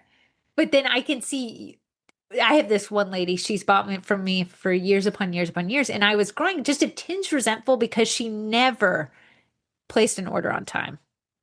And I was like, yeah, come on, girl, come on, friend, man. No, listen, I trained her that way. She's Mhm. just doing what she knows. That's And a I great had to, perspective. yeah, You realign did this. myself that. So when she was like, are you too busy? And I said, girl, for you, I'm never too busy. She always orders 2 dozen, always tips me an extra additional dozen almost of tip. Why Ridiculous. wouldn't I? Yeah. So I Worth said, the pain and suffering.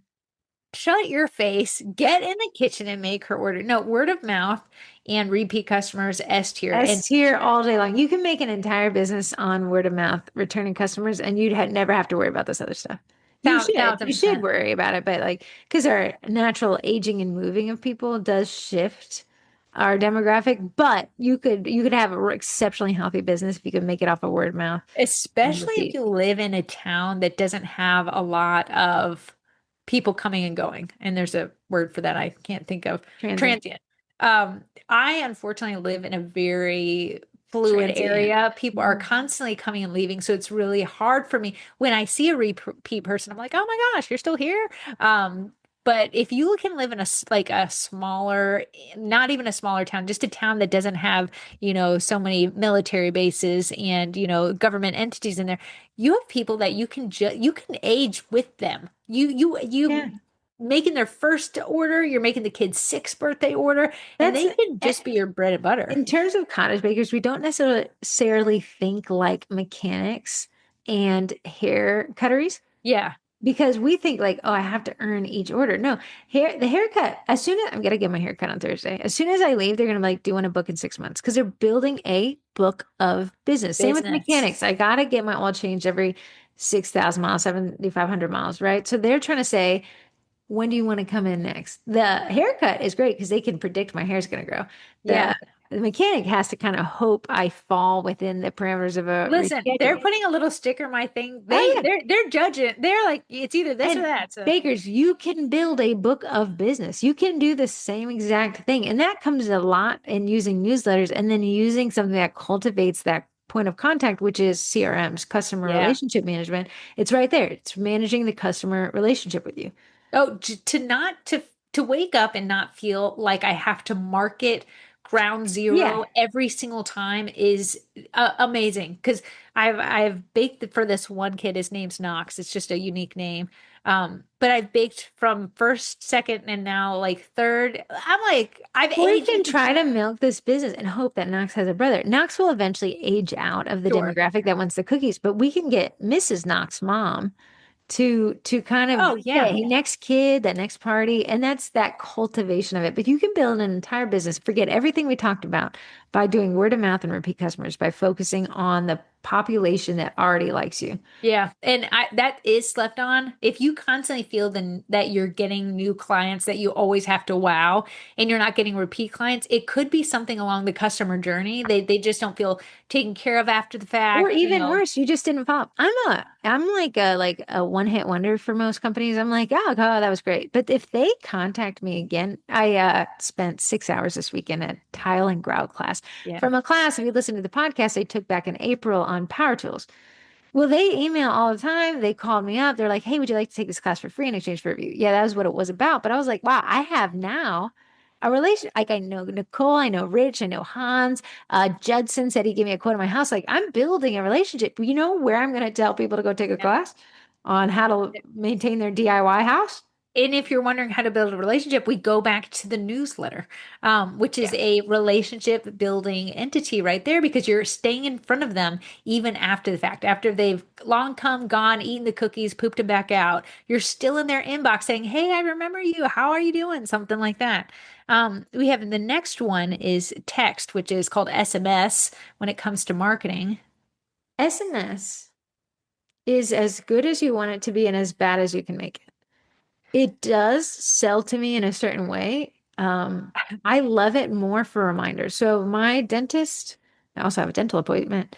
The Botox people and the haircut people have all moved to SMS reminders, and I love it.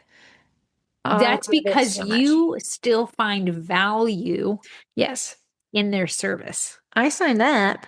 I wanted to get a pair of heels from Steve Madden, and to get them 20% off, I had to sign up for SMS. Of course, Yeah. it started with email, and then it was like, but if you really want it, you actually have to give us your phone number. I really wanted the 20% off.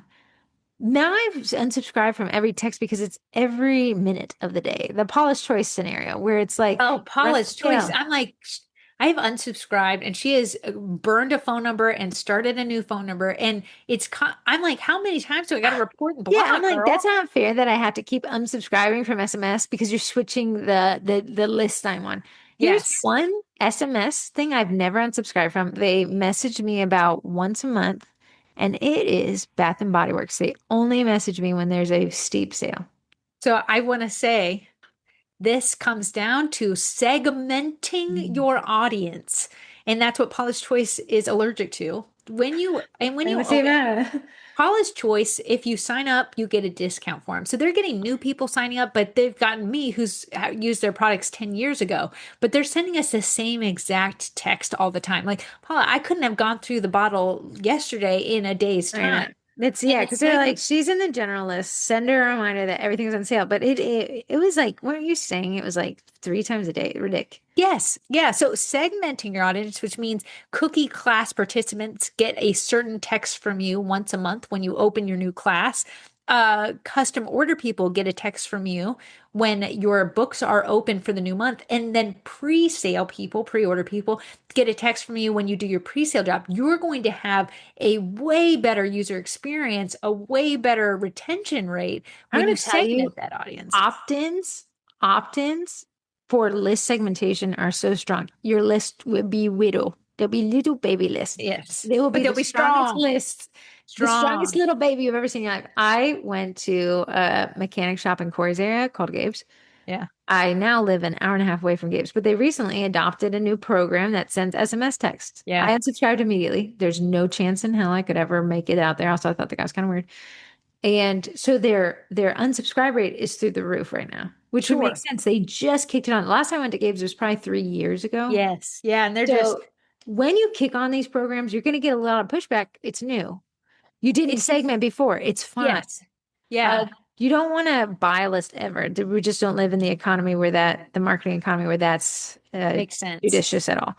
Yeah. But if you say, okay, I want to move into SMS, I do have these text message clients, ask yourself, did they opt in? It's fine to start the opt in today and start with two people. That's two I, people who really wanted Two to hear strong them. people. I could see text being good for the cake pop carts, which seems to be taking off. Letting them Thanks know to the like drama. here are the flavors of the week. Here's the hours. Here's my address. That would be Okay. I see it great with bread people. Not Drops. What you're as saying is, great with just custom order which because is why Hot Plate, which charges a ridiculous fee, works off of SMS yeah. drops. So when you have a Yes. drop type business, which is sourdough, which has a short shelf life, I imagine people with farm stands could do it really well. Yeah. And like you said, what was your other example? Oh, cake Cake pop pops cart. with the cake The pop cards. Yeah. carts. So Yeah. what would you rate? I'm going to say with a definitive plan, SMS could be A tier or S tier. What do I'm you going to think? say A tier, A tier with but a your plan and strategy have to be so stinking strong. the sending to more people is not the strategy that wins with SMS. Don't do it. Don't be Paula's choice. You'll be the Paula unchoice. Unsubscribe. Okay. Okay. One that you signed us up for that I hate, Threads. Explain what Um, Threads is. Facebook came out with its Twitter X competitor called Threads. Now, Threads, instead of creating a new account, is based off of Instagram profiles. So Instagram is very media heavy, which means you can't, I'm sorry, it's media only. You can't post a text thread on Instagram. You could do it as a graphic, but you still Yeah. created media. Yeah. Threads allowed Instagram to speak to a character limited word post Hmm. that way to take on to take on Twitter X, right? Yes. Branded X. I'm gonna say it's gonna be D tier to me. It is the wild, wild west. We do have one for Sugar Cookie Marketing, a Threads account, and it's signed in on my phone. I'll log in there and it'll be like rioting and gnashing of teeth. And then it'll be a local person saying, are there any local bakers near me? But I'm like, I'm seeing this and we're not local to you. The Why am I thing, seeing this? yeah, that because people buy with their eyes, specifically when it comes to custom cookies and things like You can that. do photos on it. Yeah, It's just it's not meant for not that. meant for it. So what Heather actually has it set up, and this is why I hate it, is she has it cross-posting to Which, threads, when I'm which means cross-posting something, it means I don't care about it. it's an afterthought. There's no strategy behind it. You're not making content organically for it, Like, and it's just wasted space. Yeah, we're on it, but we've not gotten one thing from it. Let me tell you that. So, what do you rank threads? D. D D. tier. And I opened it. Dear Sephora employee, my makeup setting. Has anyone ever made a small change to Shopify? Then one that's location based. Are there no people in West Virginia on threads? As an entrepreneur, I hate the chat GPT flyers. Like it's just none of this would buy for me. Babies exist and moms need coffee. What is this? The daily brief for social media managers. So that's probably where I think this would work well. Uh, broad. ad. But Yeah. okay, here's one. Made some pumpkin cookies for my niece's B-day shower over the weekend, and I had to show you guys 3 likes. Cute stuff. 3 likes. That wasn't worth the effort. Yeah, because that's a Facebook post right there. That's I a don't know. Facebook post. So then that Yeah. brings us to the next is X. So X, if you don't know, it was called Twitter. It was purchased and the name changed to X. It used to be called a tweet. Now Your it's, recent views on your threads are made public to everyone on your profile. That's what I just said. oh, How shoot. embarrassing. I would say if Threads was D tier for the local cottage baker, Twitter is F tier. X is F tier. Yeah, I don't even have an account on X for my bakery business Do you because it know, like, does. I can't preview a tweet unless I create an account now, which I get. It helps with conversions. If I Yeah, want to see it, but I was like trying to find a picture and it was indexed the image, but when I went to go snag the picture, it was like a meme template. When I yeah. went to snag, I was like, no, you got to create an account. Yeah, it's more for a short thought, a short opinion piece. It's not for the cottage home baker trying to sell a birthday set. If you are somebody who loves controversial stances or you love drag out brawls online, perfect set for you. Maybe it's A tier, S tier. S S tier, but standing for smash them in the face. smash 'em. Yeah. For the cottage baker that's listening to this podcast, I would not even factor it into my marketing strategy as it sits today. Yeah, that's the first one we said don't even be on it. The threads at least is integrated into Instagram and allows you the cross posting. X is just F Just trash. for what we're doing. It has a place for other people. Sure, yeah, if you're like an influencer, someone opinion Politicians based. seem to love to Yes, talk on they this love platform. that. YouTube. For the cottage baker, it's going to be F tier. But for the F. baker selling a digital something knowledge Yeah, base, if you're a cutter shop and how to make the cutter, I'm going to say it's A tier. YouTube is the last bastion of horizontal video. it It's is. also And vertical it's on video. its way out because you have the shorts.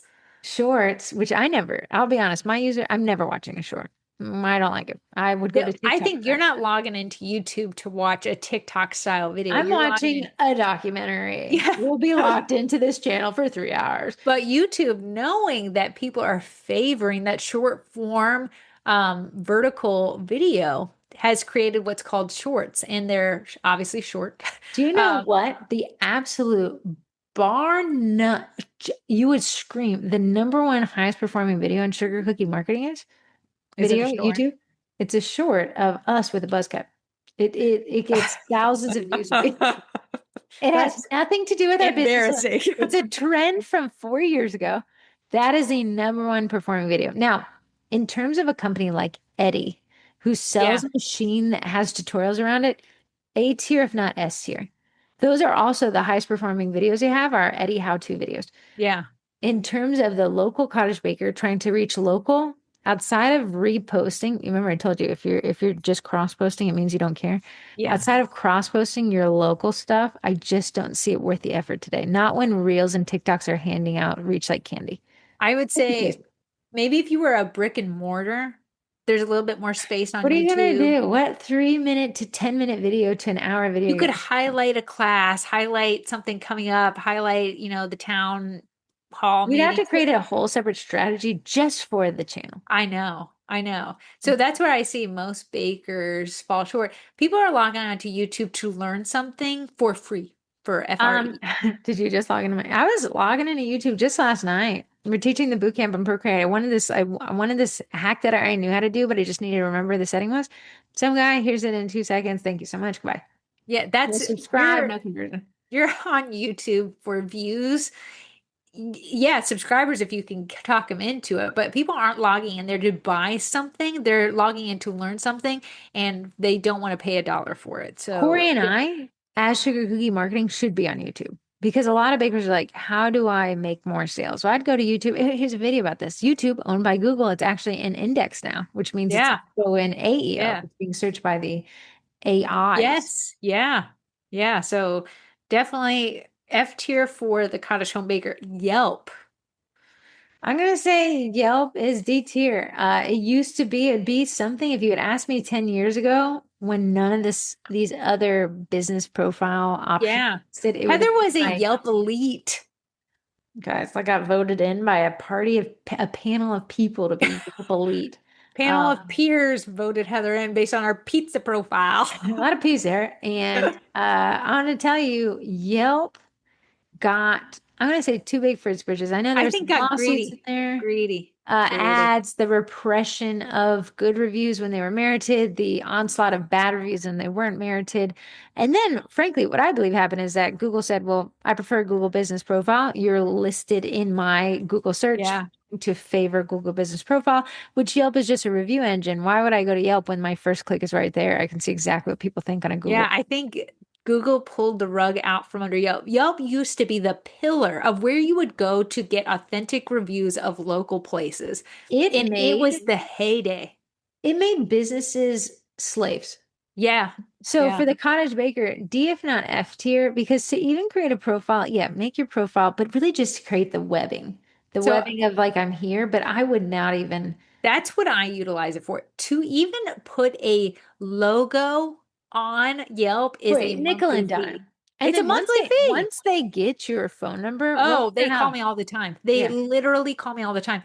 I do actually have a profile listed there and I update it because when you search for my business, it shows up under me. And that's just one spot that my competitor isn't showing up for it. So I update it probably once a quarter. I'll add All right. some of my latest things. But If any outside of in the that, next 10 years, I'll predict Yelp won't be around like it was. It'll either be sold to private yeah, equity, but it yeah. won't I be think Google around. said, we want that platform back. We're having our maps. That's where the Google reviews are. It's one less click for the end user. Yelp isn't making money because really to find the Yelp profile, I was going through Google because I had uninstalled that Yelp app Yeah. years ago. Yeah.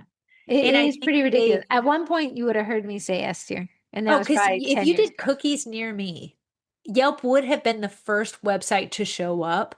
And you would have clicked there, and whatever Yelp said was the authority figure, that's who you Uh-huh. bought from. And now it's Not, not. So not it's anymore. lost its standing with its nickel and diming. It's like Yes. a failing business model that's still trying to cash in a little bit. And it's they're just predatory. If I update it, someone will I call me the next day. which and you just know the person's like, I don't want to do this either. You I can just know. hear it in their voices. Yeah. The company I worked for, I don't know, 10 or 12 years ago, I created their Yelp listing, which had me as the point of contact Yeah. for the account. Well, I don't work for them anymore, and nobody's changed my phone number or like they should. But these Yelp people would call it out. I said, listen, I'm going to give you the owner's personal cell phone number in exchange for deleting mine. That's who they want. They want the person who's willing to pay, but it is crazy. It used to be huge. The companies I worked for always paid Yelp. Yelp ads were ginormous back in the day, and now it's Nothing. a A relic. shell. A shell. Relic. Uh-huh. Okay, my last one of our list. You've done great. MySpace, which if you did not hear, is making Yet another comeback, supposedly. I'm sorry, I was not in the first wave of MySpace. We were not allowed to be on that app at the time. I got Yeah. the Justin Timberlake wave of Yeah. MySpace. Pointless, worthless. It did show up for my name. It was just a music dashboard. I don't even like good music, so like it wasn't even great for that. MySpace now, I'm gonna say it is a broad stroke. Early adapters to new platforms tend to be favored. It's why the TikTokers with 20 or to 50 million followers were first to platform. Yeah. They take the big risk because likely it goes nowhere, but what if it went somewhere? And those people were the person who put all chips in red and said, I think it'll go somewhere. They put all their effort there and then made money. For my experience, for the amount of time that Cottage Baker has, that's going to be F tier for me. We just don't have the time to be the early adopter. The problem with MySpace making yet another attempt at a comeback, and they're resting their laurels on it, is not going to be an algorithm It would have to be very based. nostalgic, I think, to make I it through. to make it through. Here's the thing. There's so many new, Lemonade was one that when TikTok was It still get pushed deciding on it on TikTok. I use the they're restaurant still TikTok. trying to Yeah, push really. it, but Lemonade, when TikTok came back, it was about to be banned. So Lemonade was going to be the successor to it. When TikTok got bought out by a US based company, Lemonade just took a nosedive. So is TikTok always trying to get Yes, sorry, a little blip there. I thought I wasn't recording this, and I was.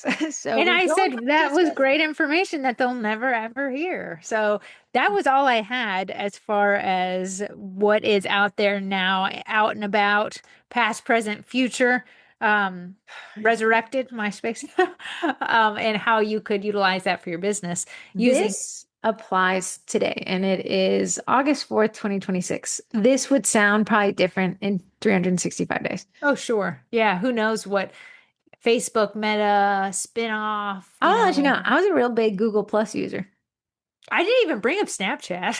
Yeah. Snapchat loses money every year. I don't think it'll be around as No. long as in this iteration. But like I was a big Google Plus user, and then they were like, "Yeah, it's not making us any money, so we're pulling." Yeah. I got to But download all my information. I do want to tell you what we've learned from these companies is pivoting is huge when it comes to their business as well as your business. If something isn't working, if you're getting pushback or users are leaving, it's okay to relook at your business and see how you can create something that people want. So maybe the bronuts, maybe the hot cocoa bombs of years gone by aren't as popular. That's okay. It doesn't mean you're a failure. It means you're pivoting so that your business is viable for years to come. It sucks in the pivot. It It benefits does. in the long term. If you force, like, no, I'm not changing against a pivot, congratulations, you have just let your competitor squeeze in, and even the newer competitor. So, in a weird way, this is both a blessing and a curse. A blessing and a curse. And you see that these are constantly changing as far as the algorithms, the way that the layouts, the insights, the dashboards, they're always changing. So, yeah, we made this in August 4th. This might be out of date by next year, but it tells you that it's okay for the big businesses to change as well as it's okay for you to change. If cookie classes don't bring you joy anymore, that's okay to take them off the roster. Just because the lady down the street offers them and maybe sells out does not mean you have to if you are literally saying, I don't want to wake up on Saturday because I don't want to teach this class. Love that, twin. Love it. Moving us on, unless you have anything else to add. That's all I had, babe girl. Talk about the Cookie College. The Cookie College goes on sale once during the summer. It's the one of only two sales we run, and this is the longest sale we run. It's 7 whole days. We got a lot of good stuff up here. The sale started yesterday and it runs until Sunday. Tell The me a Cookie, little bit about it. so you gotta see, we've been doing this for quite a few years. So that's 5 years worth of content stacked on each other. And that content is the Cookie College, the Class Kits, the Baker's Basics, the digital downloads, and the Transfer Code. Those are the 5 memberships that we offer. Yeah. This year, we've added boot camps. And in the past 5 years, we've actually had Cookie Class Kits that have archived, which means you weren't able to get them outside of these sales unless you joined a membership. So I know some of you guys are like, I'm a one and done. I don't like memberships. The memberships are the cheapest way to get all of this content. But if you are a one and doneer, I feel you there. So just to tell you, the Cookie College is typically $76 a month. This week only 68, no purchase required outside of that to get the code. It just applies at checkout.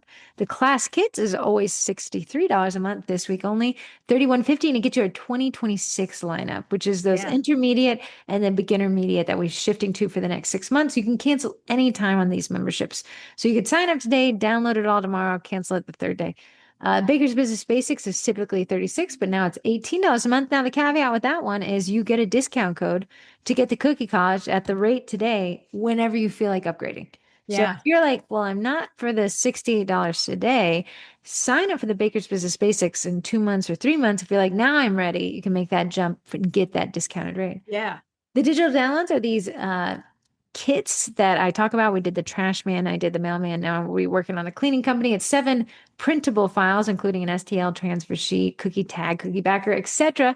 That's typically $10 a month. Now you can get it for $5 a month, but you also get, when you sign up for these, all the content that's been published before this month. So it's pennies on the dollar if you Yeah, slightly think these about this it. is this is if you've been interested, if you're on the fence, here's that. The transfer club is $2 and now it's 50% off for $1. And you get 300 transfers immediately, and then you get transfers added each month that your membership is active. The boot camps are $13 one-time fee. Now there is a discount code to get $5 off, bringing that down to $8 on all the boot camps we've offered so far this year. And the class kits from 2023 to 2025, you can individually purchase those for $10 each. That's 36 classes that you can just buy for $10 each. Now, if you say, what's the best bang for the buck? It is signing up for the Cookie College, which gets everything listed, including those 2023 to 2025 classes, the 2026 classes, the digital downloads, the Baker's Business Basics, the class kits, and all that material from the Cookie College and its boot camps for 68. Yes. Yeah. And I know a lot of you guys have been capitalizing on this to find these deals for the next 7 days. So if you're listening to this podcast in the future, you probably missed it. If it's next Tuesday, you can go to thecookiecollege.com, and everything you need to know and how to sign up is right there. I also did the math for you, tell you what you save by just signing up during this week. The next sale we run isn't for 4.5 months. So if you were on the fence here, now would be the time. We also have some yearly discounts if you want. Uh, $680 a year for the Cookie College. That gets you 2 months free on that discounted rate. So it brings it down to like 57 a month. So you're Oh, so far shoot. from 68. Yeah. Same with the class kits. Instead of paying 31.50 a month, you can get them for 3.15. You get all the class kits this year, which Corey's working on Halloween and The Christmas around. Ladybug one is next. Heather has I that have that one. in her on her roster of things to do. And then we're going back to the main one. So we have Halloween, you think spider, I jack-o'-lantern. saw it, guys, and it was cute. It was cute. And then we have November. And instead of just doing typical pies, and turkey legs, it was a fall farmers market theme is what we're doing there. So that'll be cute. And then Christmas will just be something typical. I have not come up with that one. I'm working with Sweet Pink Olive on that one. Great. And the digital downloads also have a $50 a year that saves you $6 a month. And over the course of the year, that saves you $70. All of your Q&As are answered at thecookiecollege.com until Sunday. You can snag all of these until Sunday. The discount codes on the boot camps works until Sunday. And then, yeah, you can join us, sign up today, cancel any time. It'll just run you out through the next 30 days. So if you sign up for the class kits today, you get the 8 class kits that are dropped and you're guaranteed in the next 30 days. Get that love bug one. Cute. It's cute as a button. Cute as a bug in a rug. Next boot camp actually is on Thursday to Friday, and it is designing sets in Procreate. And like I said during the boot camp that I recorded, it is the minimum you need to know to not get overwhelmed so that you leave the class knowing exactly what I promised. You know how to design sets in the app called Procreate on an iPad with an Apple Pencil. I will say I've had 2 inquiries that have asked for that, and I don't know how to do it. So I had to say, no, just trust me. And I will say that's not as assuring to someone who's never ordered from me to say, just trust me. They don't know me. So if I had that capability and could draft something up fairly quickly, down and dirty with it and get them something, it would solidify in their brain that they've chosen the right baker. If you say have no drawing talent, welcome, you're among friends. Neither do Yeah. I. And that's why I want to say that the class, it tells you how to make yourself look better than you are. That's because that's where I exist solely as a human. is finding ways to make myself present better than my knowledge base. And I can tell you how to get that pencil to stop showing the shakes, how Yeah. to cut corners by using duplicate and selection and color wheels and palettes and mock-ups. There's a lot of hacks, and I say that the app has endless potential, but what this bootcamp covers is how to get to the end result as quickly as possible. Yes, you can spend the rest of your life building on that. If Yeah. you wanted to be able to produce a sketch next week, you'll be set. To me, if I was a random person looking to make an order for my wedding that I've thought about since the day I turned 15, it would add a lot of value to me to come up with the designs with you so I felt confident. Right now, I send them a picture of their order a day before pickup, and I'm always holding my breath, and I know they're holding their breath. To So to see have, if the vision communicated verbally only was in yeah. alignment. Yeah, so we'll actually be importing fonts and using that for the Oh, text, which you could use to nice. project. We'll also be tracing the outline of a cookie cutter from a shop, which benefits as a cookie cutter shop because then you'll purchase the cutter from them. Yeah. We were working with Nancy from Kaleido Cuts, Oh, the most the Nancy popular. cutter. Yeah, might as well start with that. And then we're Yeah. going to use a Canva as if somebody sent us a birthday invite to build the cutter shape, the design, the sketch from that. Oh, nice. That Yeah, so you that have a that'll couple be handy. options. Yeah, you Yeah. can use a plaque, which a lot of us have. You can make something custom, which you could go back to the boot camp on 3D printing cookie cutters you design yourself and use that. And then you have just the knowledge base of working in layers non-destructively. Yeah. Yeah. Buzzwords that you'll know if you take the boot camp. All our boot camps are on sale now. You get $5 off using Midsummer Boot Camp 5 at checkout. On the boot camps, everything else, all those memberships, is the discount is automatically applied. So you don't have to worry about the discount codes. I saw some of you guys just picking and choosing which boot camps you want. I think that's a great approach to that. You can go back, they're evergreen as long as the content is fresh, which it all is. We recorded it this year. The in-person cookie classes boot camp is probably the biggest bang for your buck because you get a cookie class kit included. But if you want it all, including the boot camps, including the class kits from 2023 to 2026, including all the Cookie College content in the private group, you're going to want to join the Cookie College membership. Yeah, you'll save a bunch by just joining that because you'll get access to everything versus just cherry picking what you want. You save more just joining the Cookie College if that's your end game. And we also get a lot more of these too. Who wouldn't want that? Hello, hello. We're doing a walking challenge in the Cookie College You're doing it really currently. well.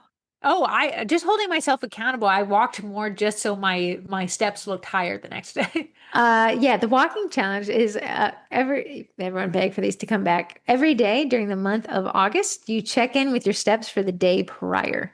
And you're like, that's kind of pointless, but moving your body is really healthy, especially as somebody who's like entrepreneurial, home, Yes. cottage, don't see the light of day if I don't have to. Like really pushing yourself to get out there and move your legs. Move your Really legs. Listen to increases the happiness. podcast on your walk. You know why the birds are chirping. Yeah, buddy. And these two little voices will trigger those bird chirps. So it'll be great and great. Gossip column, no submission, but I have my own. Let me hear. It is unrelated to cookies, but it is related to nickname posts. Okay. So I'm not even in this group. It was some group from Fauquier County. And it was a nickname that was hooting and a hollering at a girl he saw while he was on his motorcycle, asking if she remembered him. It's a nickname, and it said, comment here and I'll reach out to you. But the admin could see the nickname was a married man and posted him and a picture of his family next to his uh, hooting and a hollering at a Oh girl. my. So you are So not completely safe. And what I see in the baking groups posted as nicknames is so mean. You atrocious. just don't know when an admin's gonna just be like, you know what? Here's what that person's name is. Do you kiss your mom with that mouth in our local Do you foodies kiss your group? mom with your anonymous avocado? Yeah. In our local foodies group, they've made a rule after it not being a rule for quite some time. So imagine a group of 150,000 trying to get the word out that you can no longer be anon. Now, what the admin does, if she sees a comment that's anon, she screenshots the person and puts it under their comment. So you see exactly who it is. And I that's her way to I'm dissuade people using. sorry to hear. I was in a car group, right? It was a Viper group or something, and a guy asked such a normal question. It's just a normal question, but he was in an ambiguous penguin or something. I was like, ambiguous penguin. why not just post this as yourself? Yeah. That is such a normal question for this group. It was like, what oil should I use or something? And he was like, honestly, I hate that it shows up under my name to people who are not in this group because it's a public group. Yeah. And I was like, I I get it. I get it. But for everybody else that's using it as a little I brat, saw one and I just assume a mom, it was in a mom's group, and she was like, I just want to know pumpkin patch that isn't muddy like and named one. Okay, so, but she's anonymous. That you just wanted a non-money pumpkin patch, but every comment that it was anonymous. answering was anonymous. And Is I that said, the this Real is House a Ladies Black group? Mirror, I think so, a Black Mirror episode where no one's talking to anyone Yeah, because every and listen, I might be coming from a place where anonymous is not an option for my account. And good. I might be jealous that I can't just say things I want to say. If I ever switch over to nickname, I have to ask myself, why can't you say that with your full chest with 10 Yeah, feet? what are you doing? If What are you you can't doing? say it as yourself, maybe you shouldn't have been saying it at all. Here's the crazy thing in my little community group. It does not have the option to do a non or post nicknames. Thank the Lord, I would not want to be in the group after that. But I do let people submit a post and they can say, please make this anonymous. It's funny, people will make a post and it'll be like, yeah, let me know if you can help me. But I'm like, you're anonymous and it's posting through me. There's no way they can. So I actually have a template and it says, I'm not the person. Don't reach out to me. I don't know their name. I'm not, this is not my issue or my problem. And then one lady, I did it. I copied and pasted in there. Okay, it's a non. So people don't know it's from. She's in the comment section with her full government name saying, can I DM you? Why did you submit it as Here's the thing. a What I non? told Corey is anonymous and nickname, whatever, that breeds more of itself. So It does. don't like I told Corey, listen, I'll help you run this group, but I'm not doing that whole I'm posting as somebody else because I said those posts don't need to be anonymous. Yes, They don't. every once in a while somebody is having a baby and doesn't want their friends to know, Yeah. or they got laid off and they don't want their friends to know. But most of it's like my dog is throwing up on the couch. Please post it honestly. I was like, that doesn't need to be covert. To me, if and there are very few instances where it's appropriate. If the question you have, it's probably an answer on Google. Like you would just need to bypass the Facebook group altogether and you'd get your answer. Like does someone know an affordable electrician? You just go to Google and type in affordable electrician. Yeah, that tile and grout class I took this weekend, which is my Twinterest. This guy, he's like, they have another class on how to vet your contractor, and this guy could not get anyone to call him back. And then the instructor's like, well, how are you finding these contractors? I asked my friends. He's like, nobody is hiring more than one company. They're only going to just recommend their experience. And I was like, oh, that's true. Well, what's Absolutely. his other options? He can't get anyone to call him back. That's my gossip column. So just like if you're willing to write it, also be willing to assume somebody will know you wrote it. Because one, the The admins do, the but admins always know.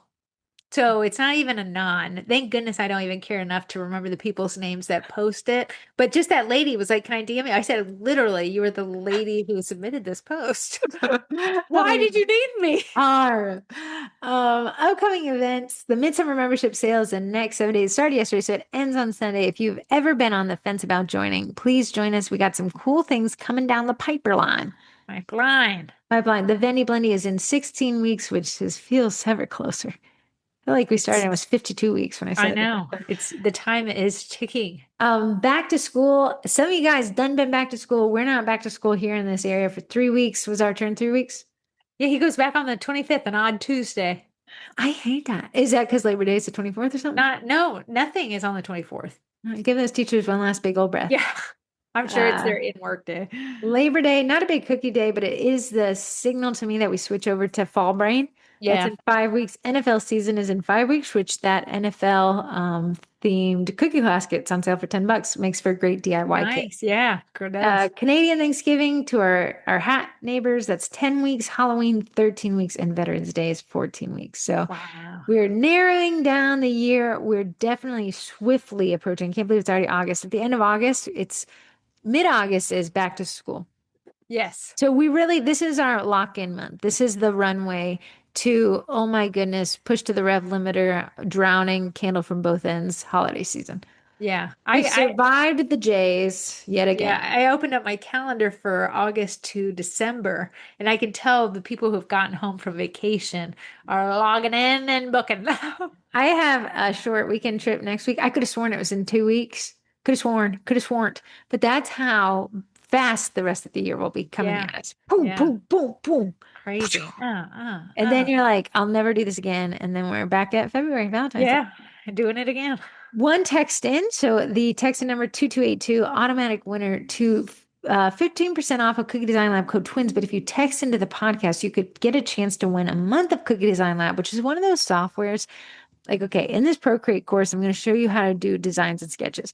But Yeah. how much more competitive and flexible could you be if somebody sends you their Canva, which we're going to do? We're going to take a Canva invite, turn it into a sketch, and you can turn that into a custom cookie cutter. And you can do Oh, with Cookie Design Lab.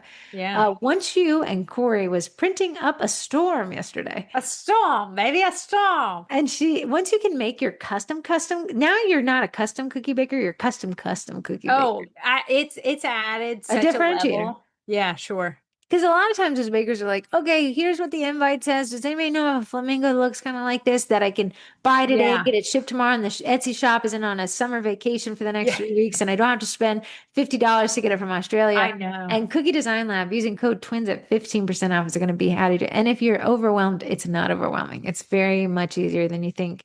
So easy. Corey could do it. Yeah, and if I'm doing it, it tells you it's easy. Our texting question is, hi, twins. Thank you so much for all you provide to the cookie community. Well, thank you so much, Redding, California.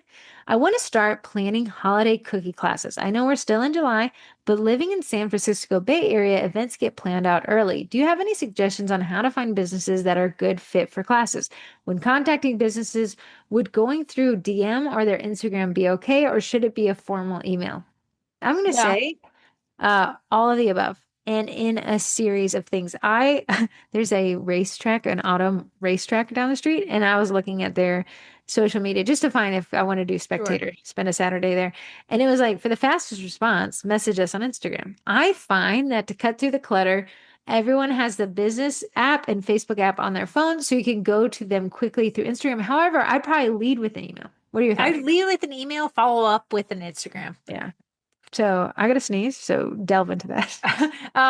It's so funny. We utilized Instagram to get a lot of the vendors for the Blendy last year, but one shop did just thought it was unprofessional to use that. I think the world is changing though, where most people are super receptive for it, but don't leave email out. Email is a great way to Warm introduce them up, give yourself. them too much information, and Instagram's going to be that stripped down, like, hey Hey, guys, I'm phone looking. up, down and dirty. This is what the email said, a recap here, but I'd love to just, get on your docket, but you can find more information via email. Just search this. So So I how do. I'd layer that is send the email, end it with, I know we're really busy and you guys probably are not thinking of holiday classes. If I don't hear from you by Friday, I'll shoot you a message on Instagram. Don't worry about it. So it kind of Yeah. softens the blow. It doesn't look like a stalker. It doesn't look like you're pressuring them because we don't want people to feel pressured. But yeah, remember when we talked about this, and we have a couple of podcasts on it, always lead with how you can value them. So instead Yes. of I need a space, be like, I would love to bring 10 people to your space. And here's kind of how I plan to do that. Here's what my classes look like. If you have pictures from past classes, but again, remember the businesses need foot traffic and you're promising them the ability to do that. When you promise them that, then you could say, hey, you could provide a discount if you wanted so people can go shop at your shop after. Yeah. Incentivize them. I have X amount of followers, my Facebook page. I'll make a post about you X amount of times. You can leave literature. I have a newsletter that I send out. We can include you in the footer. I can Make tag it, you, provide that yeah. UGC content. So what we're trying to warm up, if you can't hear it in the underlying message, is we don't want to pay to rent the space. We want to keep Yes. that money. Somebody in the Sugar Cookie Marketing Group was like, I'm opening a brick and mortar and I'd like to rent the space to cookiers and I want to charge a flat rate. But they were like, we'll do percent. Like the bakers are like, hey, I don't want to pay you at all, you know.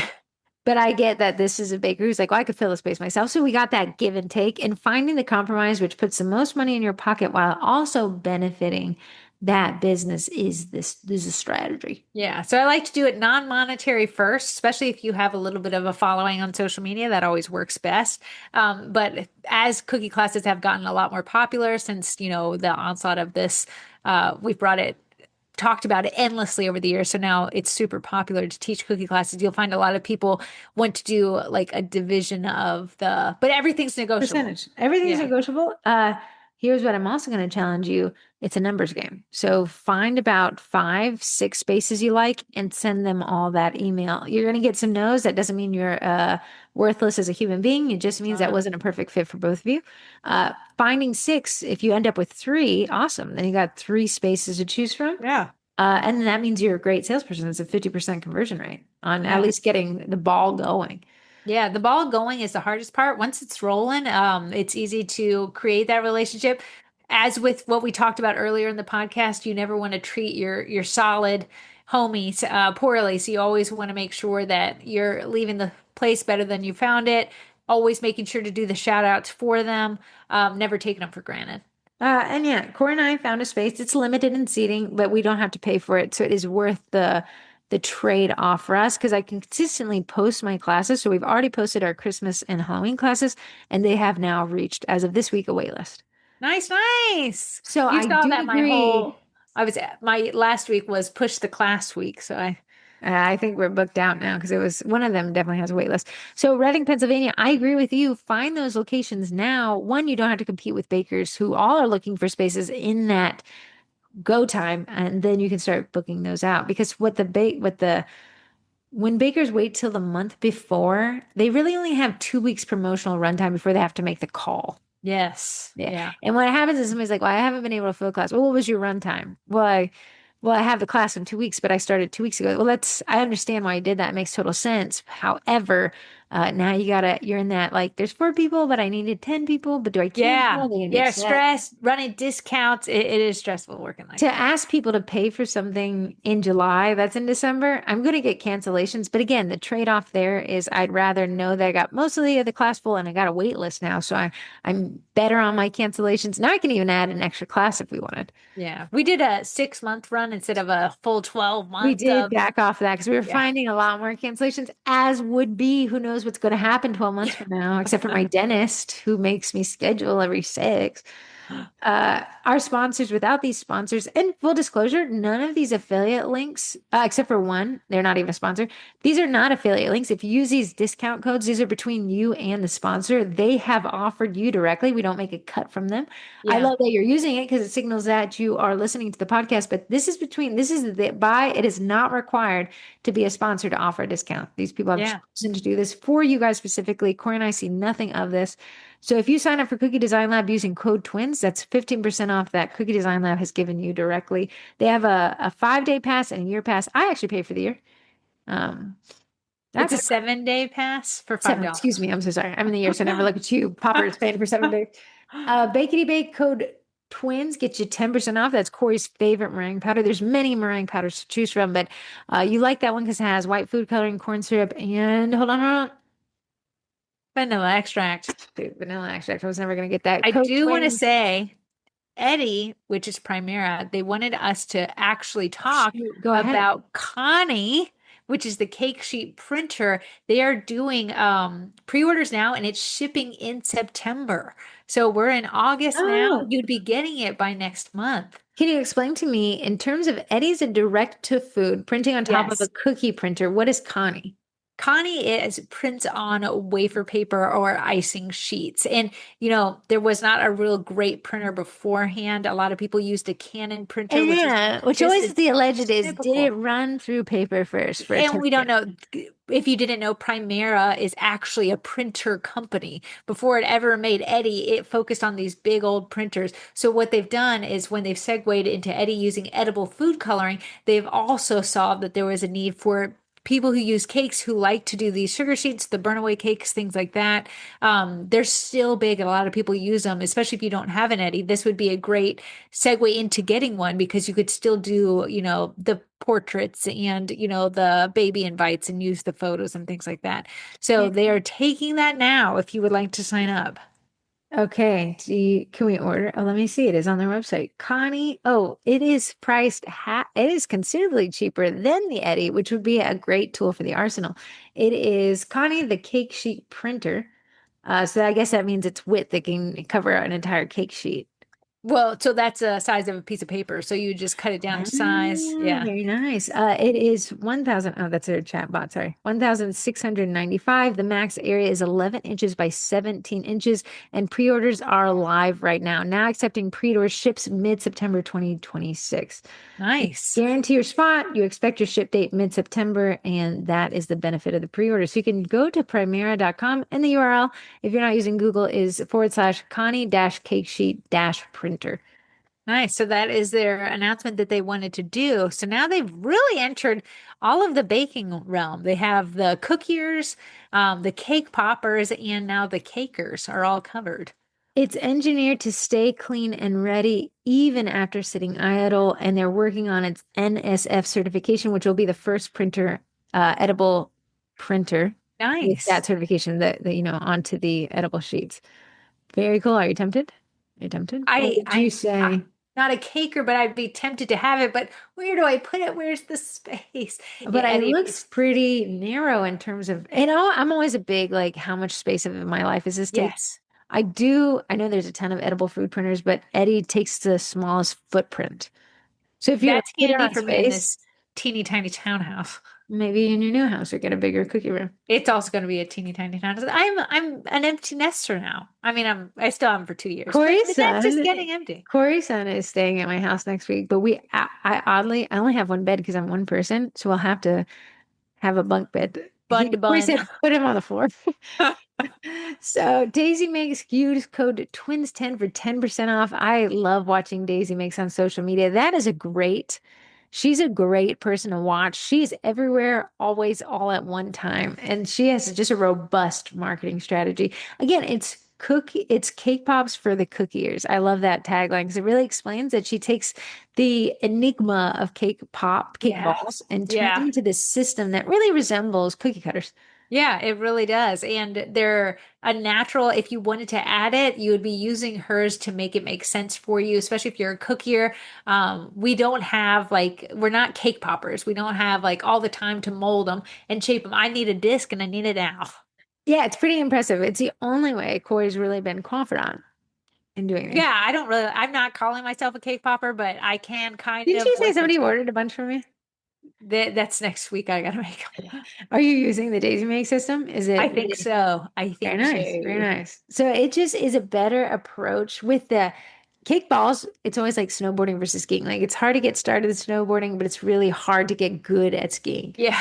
So they're like cake balls, really hard to get started, really hard. Like, but what do you call them? Not It's just, ball. it is the round circle. It's a cake ball, but it's so heavy it doesn't want to stay on the stick. Yes. And then he cries and he cracks and he stales and he Yes. leaks. It's just a lot. Yeah. So definitely check out Daisy Make Codes Twin 10. We talked about Primera and Eddie with their Connie and their Freddie and their Eddie. And then this is the only affiliate link. They're not a sponsor of the podcast, but they have been very gracious in donating mixers to Vendy Blendies and giveaways like that. It's Bosch Nutrimel and the code there is sugar cookies. You get 20 bucks off. They give us 20 bucks to run the podcast. Corey, what's your Twinterest? Do you have one? My Twinterest, I wanted to show you. This is called the Village Candle. It's a brand. Found it at the grocery store. Nothing burned longer than this candle. Did it It smell good the puts, whole duration? yeah, it's orange cinnamon. Ah, And I I just want like to the say, if you want a sin. long burning candle, this is the one. Bath and Body, they'll have my money till the day I die. Their candles burn fast. They do. They do. And you're putting in hours on these suckers. I'm lighting mine for the hour I'm looking at it. You're leaving this guy chugging along. Yeah, leaving them on. This guy was good. Unfortunately, full price, they're $27.99 at a random grocery store. But 27 I bought him at 20s? 50% off in You'd January. have to, Goyle. So he was $27? 15-ish dollars, but he just finally burned after burning him so many times. So what is your next sniff? They don't have a ton of No, different what are you flavors. choosing? I wanted to have him again, an orange cinnamon. What we just rated Bath and Body Oh, Works. I'm almost done with those, so I'll have to figure out what I need to go How next. many I did only you got have? two. Oh, but you remember I told you they're on sale the other day for $12.95. I had to say I'm burning the Uggos. So I'm burning Paris Lie. Cafe right now. Hate that. You know what I'm burning? The beach one. It's the one that we got for the That one boys. was great. That one was It is fantastic. so strong. The pecan caramel ones, they're not made for a small space. They're overwhelming. They're overwhelmingly sweet. So I told myself, burn the ones you don't like before you go to the There, store. then And you'll yeah, have in one burnt, one out. One burnt, yes. Yeah, one went that's in. where I'm at. Mine, I'm not a Lego person. I'll never be a Lego person, but I bought my first and last Lego. I got it right here. A Lego set? The Dodge Viper, the Oh, ugliest Lego I've ever seen in my life. how much did that Barely set you back? 60 for what? My little budgeting twin that always asks me what I spend. I know, Like I you just said, got it. Corey said, make home fun and then you won't leave it. That'll take me forever. But you left to make home fun. I wanted to see, and I was like, it's like, does my Target have it? And then I was like, nah, I'm dedicated to the hunt and peck. And then I found it when I didn't think it was there. And then I bought it and I'll put it together and then I'll display it. And then I think that's pretty ugly. I don't think it looks like a Dodge Viper, but hey, I think they're, I I also gotta say, when I'm bored, I'll bake something random that I find on the internet. You're not a baker, so you don't even have something to uh-uh. eat up your time in that realm. Usually I have You, every ingredient that I can just be like, oh yeah, I I'll told try whatever that myself is. I need to get your rug done, which needs to fill up the frame of other rugs. I just finished last night actually this morning, I was doing it this morning, the floor mat for my car. I guess I got to fill up the frame. So I'm going to add one more for your colors because I got so many of them. I was thinking of Well, making a flower. It's going to be oh, like, of it's my going to be like, color. like 14 by 14 inches because that's the last part of the A space. little tiny baby. Yeah, just a daisy with your colors in it. Oh yeah. Remember when I made a daisy look like an egg? You did. You did. Now I know all the hacks, and it's just like cookies, except for there's no expiration, but there's also nobody asking in Facebook groups for a rug. So Yeah, that the is true. You're trade-off, not the wanted. trade-off. You're not wanted. Nothing expires because nobody wanted it in the first place. My twin-tellect, there's this guy who started up a DIYers course. Like you go and you take courses on DIYing your home stuff. Yeah. They liked my energy and they wanted me to be recorded for a review. In exchange, they gave me tiling grout class. Did I know it would be 6 hours of my life on a Saturday? No. Do I have a whole new respect for mortar, back buttering, and tiling down to the grouts lines that have to slope water down? Yeah. Yes. Oh my goodness. The trades, if you work or your hubs works or your wife works in a trade, they earned every penny they kept. That was 6 hours and we did one tile. Do you feel like you could tile someone's backsplash right now? That's actually the next class is tile backsplash. It's an 8 hour class, but you can walk away. You tile a kitchen in that place. No Do a way. backsplash. Yeah. And I went because that class had just finished and he was like, it's funny. We teach demo class and they'll demo what the class Oh, did. He's like, it's a yeah, we try circle to of live in an life. ecosystem. Are you going to Yes. take that class? 8 hours, but But you you could use a know it. backsplash in your kitchen. I really could. And I was asking him because I was like, there's me and another woman, we were there for backsplash energy, but then she reveals that she was also for powder room flooring. The big thing about tiling is he's like, floor tiles are a different monster because humans put pressure Yeah. tile. And he said, with tile in the flooring of a bathroom, you have water working against you, human pressure on a single plate. It was just fascinating. It's a lot. I can see why DIYers get on YouTube and think that's enough. I was really impressed with this whole business model that you can go and take a class. By trade, he's a tiler. The Yeah. construction part is additional, but he was well known for tiling for the last 30 years. And I was like, this is grueling. And the knowledge base you need. And he was like, yeah, and that's half of what this is you get our phone number and our email to say, how do I got to purchase? One guy I was mean, there, his house had asbestos in it. I was like, dude, maybe you should move. that would be a natural progression for cookiers who know you're bad before you're good. And the time in Yeah. is the Making win. mistakes and failing forward. And I was even thinking, he was like, the guy who just started his company is learning off your project. Yeah. And he's like, and he's charging accordingly. So, and I was like, the cookie who just gets started is learning every order and charges accordingly because their labor rate should be lower. But it is a time in experiencing. And he's like, a lot of this I know because I've made the mistake 10 years ago, 15 years ago, 20 years. Yeah. And I will say I can look at a cookier and cookie class and I can say I know what you're running into right Yeah. now. I've seen it a million times myself.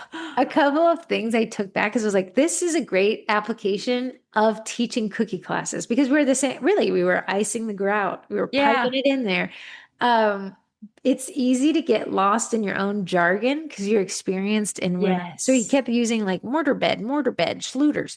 And I was like, what does those words mean? And he was like, oh, Schluter's is a company that sells waterproofing materials that you tile against. And mortar bed is the bottom of your shower has to be graded towards the. So I'm like, oh, no, to self, if you're teaching a class and you're like meringue powder and dry time and 15-second Yeah. salt, the rest of us are like, what does that mean? What Like, is what are that you word? saying? Yeah. No, that's Yeah. very true. And it's specific in the marketing world where those buzzwords are like everywhere. And then you start saying these buzzwords, and people are like, what are you talking about? Right. Just all the, and it changes every so often. My greatest example, the bakers who don't want to teach because they don't want to train their competition. Yeah. I left that class saying, I'll never do this myself. I will hire this out. I have learned that this is very much more difficult than I anticipated. I have I actually got their phone number for remodeling Yeah. Out of the services. hundreds of people that we've taught cookie classes, I think two still do it. Uh-huh. Um, A lot and of people will all, come back and just say, I just like yeah. you doing the hard work, but they'll place orders with Corey as well. Yeah, yeah. So I don't see as me training my competition. I think one lady sells it occasionally, and that's Yeah. about it. No, there you guys have it. Do you have any twin intellect? Do you take a tile and grout class? Would I take a tile and grout class? They have some also creative classes like intro to sewing, that quill papering. It's not just like Oh stitch yeah. hangers. I went to the wreath making class in December. Good. You like a class. I've gone to a macaron class at Sur La Table. I'll say I don't like classes, but wow, do I know that they serve a purpose. Like, what if I said I was gonna do that by myself? Like he was I like, know, yeah. oh yeah, no. Yeah, no. We went to the sourdough class. I bought a pasta making class for Ashley and her husband one time. You and I Obviously, took a I'm a cookie class class. fan. You thrive in classes. I hate going to them, and I love after I've gone. And that's what I got to the parking lot. I was like, how long is this class? Oh my goodness, 6 hours. And I was like, I'm glad I didn't Google that ahead of time. Yeah, now you have people who cookie at CookieCon for 8 hours. Wow. Wow. Wow. I was exhausted. Yeah. Yeah. Okay, Corey, let's cut them loose. Cut them loose and edit this so my being sad about this not recording is no longer in the I video. might include it. Okay. And guys, don't forget to go to the Midsummer membership sale. We'll see you this time next week. Hold on. Sayonara.